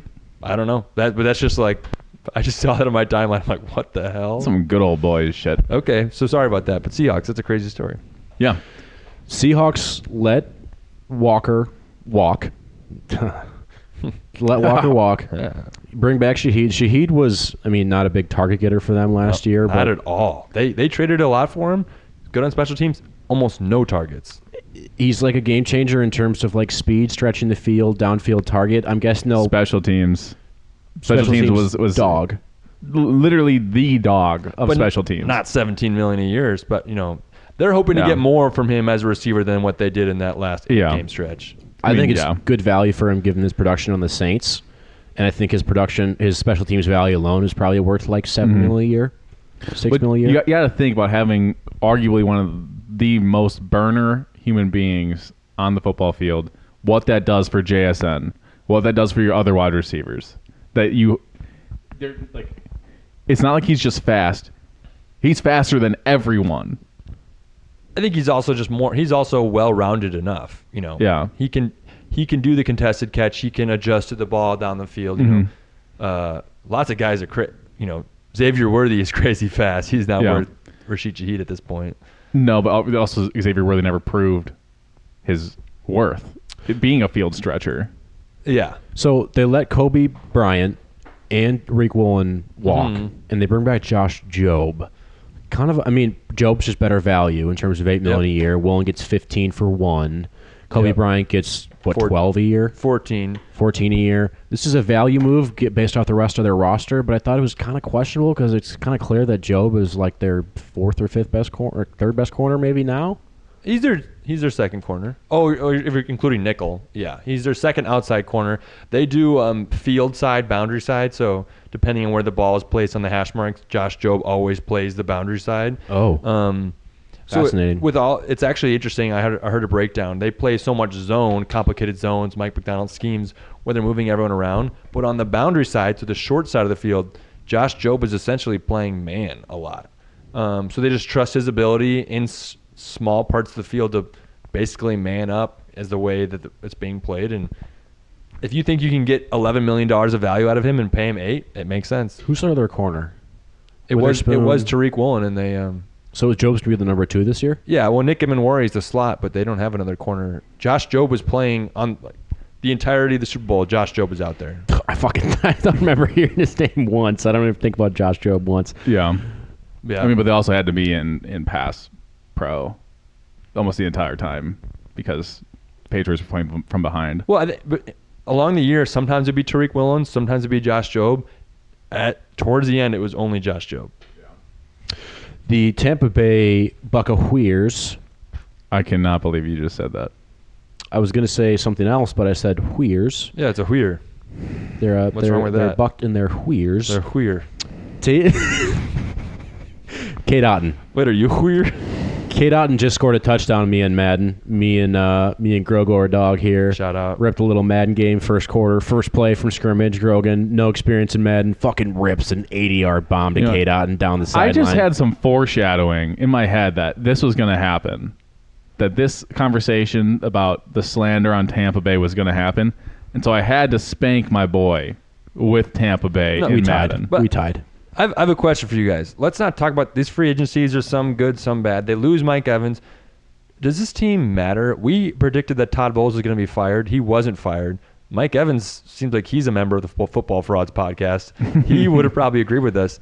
Yeah. Is this team like it's just they kind of done for? Okay. I'll caveat this. You shouldn't listen to my take on this because I'm a Baker believer. Yep. I believe in Baker. I believe in the Tampa Bay Buccaneers because of Baker. I'm going to say that I believe in them, and you probably shouldn't listen to me. Okay. We're not going to listen to Connor, so we're going to talk about the Tennessee Titans. He told us what he wanted, and we're just going to respect his wishes. Okay, this is my least favorite move of pretty much all free agency. Whack. They give Wan'Dale Robinson slightly more than they give Romeo Doubs. 4 years, fucking like. Someone explain this to me. Can any of you guys try and justify this? Like, I guess they need a slot. And Brian Dable is scratching his balls, and it feels good. Wan'Dale Robinson is coming from the Giants. Brian Daboll, the OC for the Tennessee Titans, bald, coming from the New York Giants as well. Seemed like it was just a signing of he trusted Wan'Dale, knew that he was like, I know how he fits in my offense. He was like, I know how he fits in my offense. If we can get him in here, I feel way better about us going into next year. That's what their entire fucking free agency cycle was. Yeah. They just brought in a bunch of dudes who they used to coach. Yeah, Cordell Flott, corner from the Giants. Daniel Bellinger, tight end from the Giants. Solomon Thomas used to play with Saleh. John Franklin Myers used to play with Saleh. I still like that signing. It's $21 million a year for a decent defensive tackle, but you have to pay someone. You had a lot of cap space, and I think John Franklin Myers and Jeffrey Simmons, that's going to be a nuclear, especially against the pass. Yeah, potentially Jermaine Johnson on the outside and Ruben Bain. Oh yeah, or David Bailey. Here's what I'm saying, dude. This free agency set up for the perfect scenario of a Jeremiah Love to Tennessee. It's open. I would never. I want them to go Bain. Me too. I'd go Bain 10 times out of 10. Yep. I never would imagine Love would go 4th overall, given how Genty went and how we kind of clearly know that offensive line is just the prerequisite for having a good running back. Yeah, like 4th overall, you're paying him like $10 million a year. Yeah. But people do it. Yeah, and the reports are that Love's going to go top 7. No, people do it all the time. I'm saying, like, I'm not refuting you. You are reporting what's happening, and it seems pretty likely. I'm refuting, I don't know, Saleh. You know, that's the worst part is because it's like whenever we do like mocks and we're like, okay, what do we think they're gonna do? I'm like, but I don't want to do what they want to do. Yeah, I want to do what makes sense. I know. It's like a prediction mock is like just handcuffing yourself. It's like, okay, I guess. Exactly, man. Honestly, if I look at everything else besides the Wan'Dale move, they had a lot of cap space. I think they used it somewhat wisely, and I trust Saleh on defense. Mm-hmm. I don't know what I think about Dable on offense. I think it will be okay. Yeah, they're going to be better. I don't know what's. I wanted more for my boy Cam Ward. That's all I'll say. Yeah, Cam Ward, power option. Yeah, we talked about it and how like Daboll, when you're the head coach and you're just a fiery asshole and you're good, then you're the guy that brings the juice. Yep. But when you're bad, you're just the asshole. Yep. It's different when you're a coordinator. When you're a coordinator, it's all juice. It's like, and all the blame, all that, like the whole, like that guy's an asshole, that guy sucks. That's on the head coach. Yeah.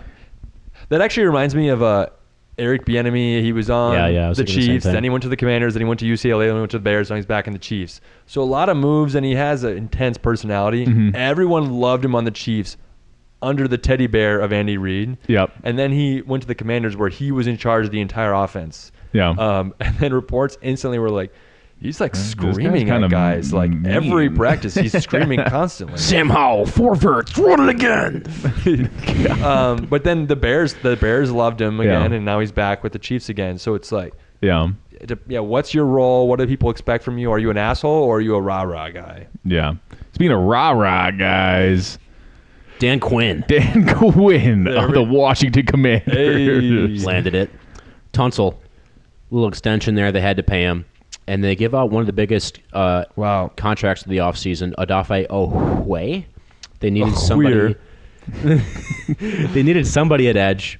Owe was awesome down the stretch. He finished 11 sacks for the Chargers last year. He had like 8 sacks in the last 6 games for the Chargers. Produced well for them.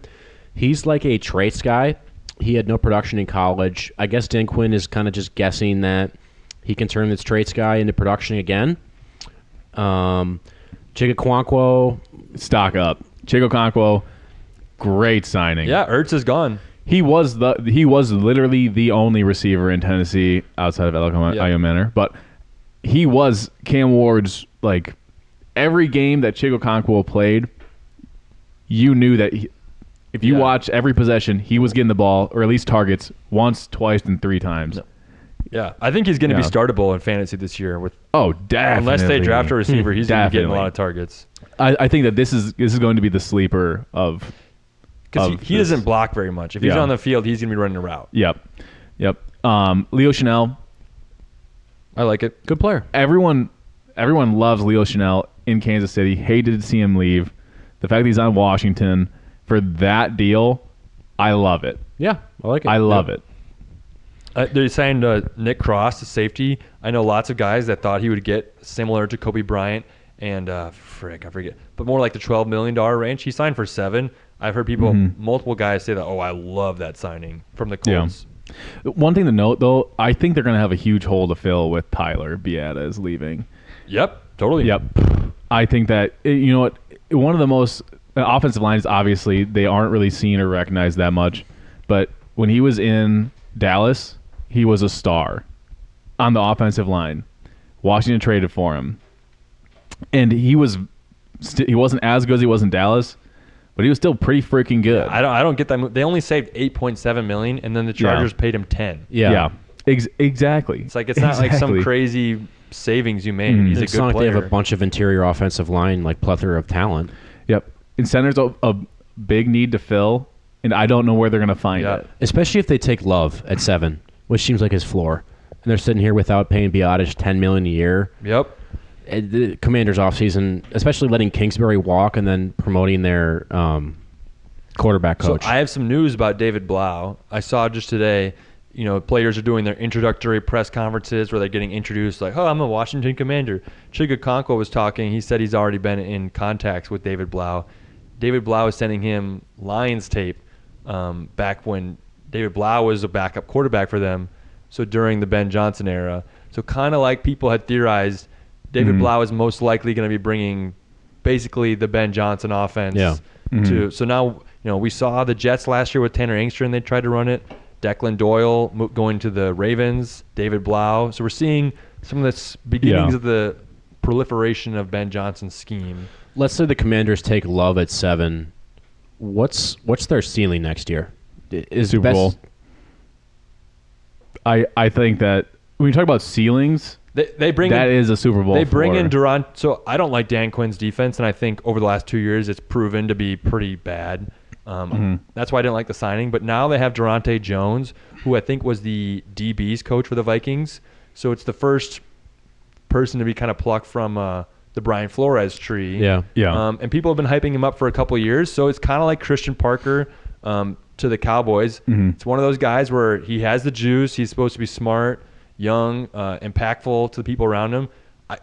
If he can become an elevator on defense, then there is some sort of ceiling. With 2 new coordinators that both have upside, but they have upside and they have downsides. It's hard. I don't have an opinion on where they're going to be. They're going to be new. It's certainly going to be new. Yeah. If they win the NFC East, Jaden has to be Jaden from 2 years ago, and he has to be like firm top 5. No doubt. Yeah, no, I would agree with that. But if your ceiling's a Super Bowl and you make it that far, I don't see how that isn't the case. It would be a Patriots Super Bowl run, though. It would not. They would not be a top 5 team. It would be a top 12 team that made it. Yeah, I think their ceiling is maybe win the wild card round. Yeah. If you guys are okay with it, you guys just want to run through quick the top available options at position. I'm fucking having a good ass time. Let's roll. So Kyler Murray signed with Minnesota, and so if you're looking on the screen, if you're watching on YouTube, That's not correct. He is taken. That would leave Rodgers, Cousins, Russell Wilson, and Tyrod Taylor. If you are a team that needs a quarterback right now, I don't know how juiced up you are about those options. Jimmy G's in there as well. But my opinions from a non-biased point of view is you should trade for Tanner McKee or Tyson Bagent, and it's not because I have those guys on my dynasty roster. Yes, if you need a quarterback, you got to do that. Running backs, you got Najee, who is essentially coming off an injury. Don't see him doing well. Brian Robinson, Joe Mixon, and that like Nick Chubb, Raheem Mostert level people. There's not that many people available still. Robinson will get a contract. The 49ers traded a fourth just to have him 1 year. Yeah. Crazy. As a backup, so he'll sign decent somewhere. So quarterback and running back, there's not much even available for you to even take. Wide receiver is still open. But everyone is either old or coming off injury or has some prior thing that makes you question mark it. Yeah. That would be like a Brandon Ayuk. Why doesn't San Francisco want him? This guy is young and he's good at football. Why don't they want him? Ayuk is like essentially via betting markets like a lock for the Commanders. Yep. He was like going to the Commanders last offseason. Like 18 months. Yeah. Fucking I drafted him in Dynasty. I feel like an absolute idiot.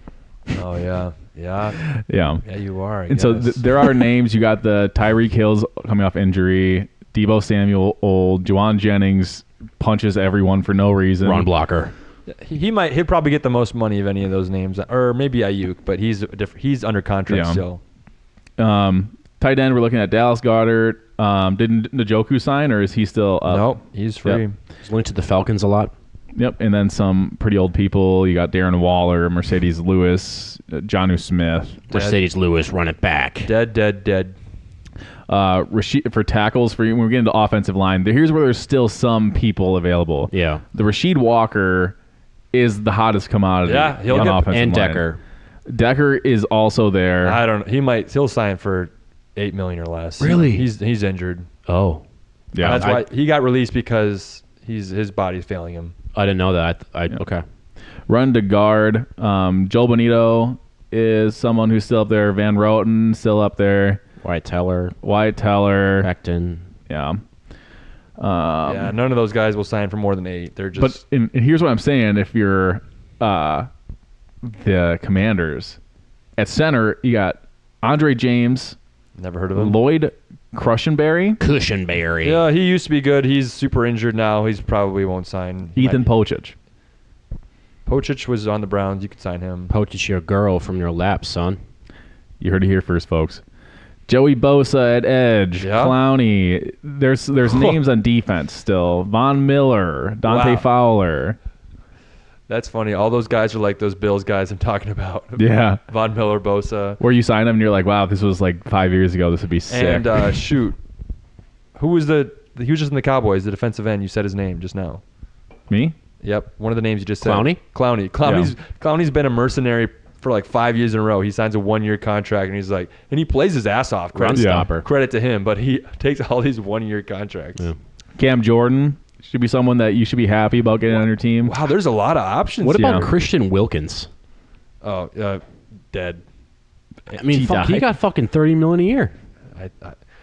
Whatever he did in that locker room was probably queer. Gosh. I'm just saying, there's a reason no one is touching him with a 10-foot pole.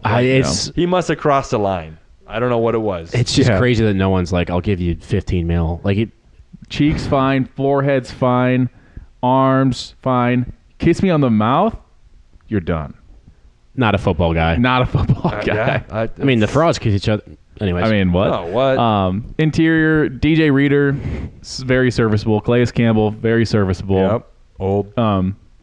And so it's weird that there's hardly anyone on offense, and there are options still on defense, and it's just taking a while for these guys to get off the board. Linebacker, Bobby Wagner's available. Yep, not too much at linebacker. Matt Milano, yeah. But again, it's exactly what Matt's saying. It's these guys that are old that probably want more money than they're actually worth. Yeah. Bobby Wagner, I think, if he plays one more full season, he'll get the tackle record of all time. So he's Yeah. definitely he's getting that. Yeah. Which is, I mean, honestly, pretty damn cool. That's sick. pretty. I think it's worth having a bad end of your career Yeah. where you just gather tackles. I mean, that's pretty dope. Yeah. Cornerback, Mike Hilton, Rasul Douglas, Douglas. Trayvon Diggs, Kobe Darius Durant. Slay. All those guys are not going to change your defense. Yeah. Kobe Durant, though, undersized slot, did well with the Rams. I would think he'll get like somewhere close to $10 million a year. I could be wrong. I can see that. I also like Cam Taylor-Britt. He made that sick one-handed pick for the Bengals on. Yeah, he'll the get Chiefs money. years ago. He'll get Yeah. some middle Something. money. Lattimore. Damn, what a fall off for him. Marshawn Lattimore, Dead. Shaquille Griffin. Yeah. Names that were relevant at one point. Safety, Jabril Peppers, athletic freak, but I don't really think he panned out to be what people thought he was going to be. He's not big enough to play linebacker. He's too small to play. He's too small. He's not. He's too small to play linebacker, too big to play safety. Yeah. Kyle Duggar. Yeah. All that to say, the only reason why we went through that, and you might have been bored by that, but we walked through what teams have already done. And you're like, well, why don't they do something more? Because they can't. There is no one. No. They can't do anything more. It's already done. And we're on a draft season, folks. Totally. Our next 4 episodes or so, I believe April 23rd or something like that is the draft. We're diving in. We're Yeah. going. Head first. What's the deepest thing you guys have ever thought of? I was gonna say balls deep, but is that a football frauds? Are we We're allowed to say talking Mariana Trench. The deepest I've ever got. Deeper. Deeper than the deepest I've ever gone. got. Yeah. What's the ankles? deepest conversation you ever had with a friend? You ever been ass up in the epilimnon? No. Let us know down below if you've ever been ass up in the epilimnon. If you know what the epilimnon is, we'll give you 3 huzzahs. But you have to know what it is and be able to explain it without looking it up. Comment Epilimnon. If you made it all the way to the end of the end of this fucking stupid video, we love you so much. Thank you so much for joining us. Subscribe, comment, share, whatever you want to do. We're hitting our stride as a podcast. We fucking found our groove. Get in while you can, subscriber-wise. We're going to the moon. We're going to the moon. You might as well buy low. We're on our way to 20 subscribers. I appreciate you. Thank you for joining the Football Football Frauds podcast. Fraud out. Goodbye.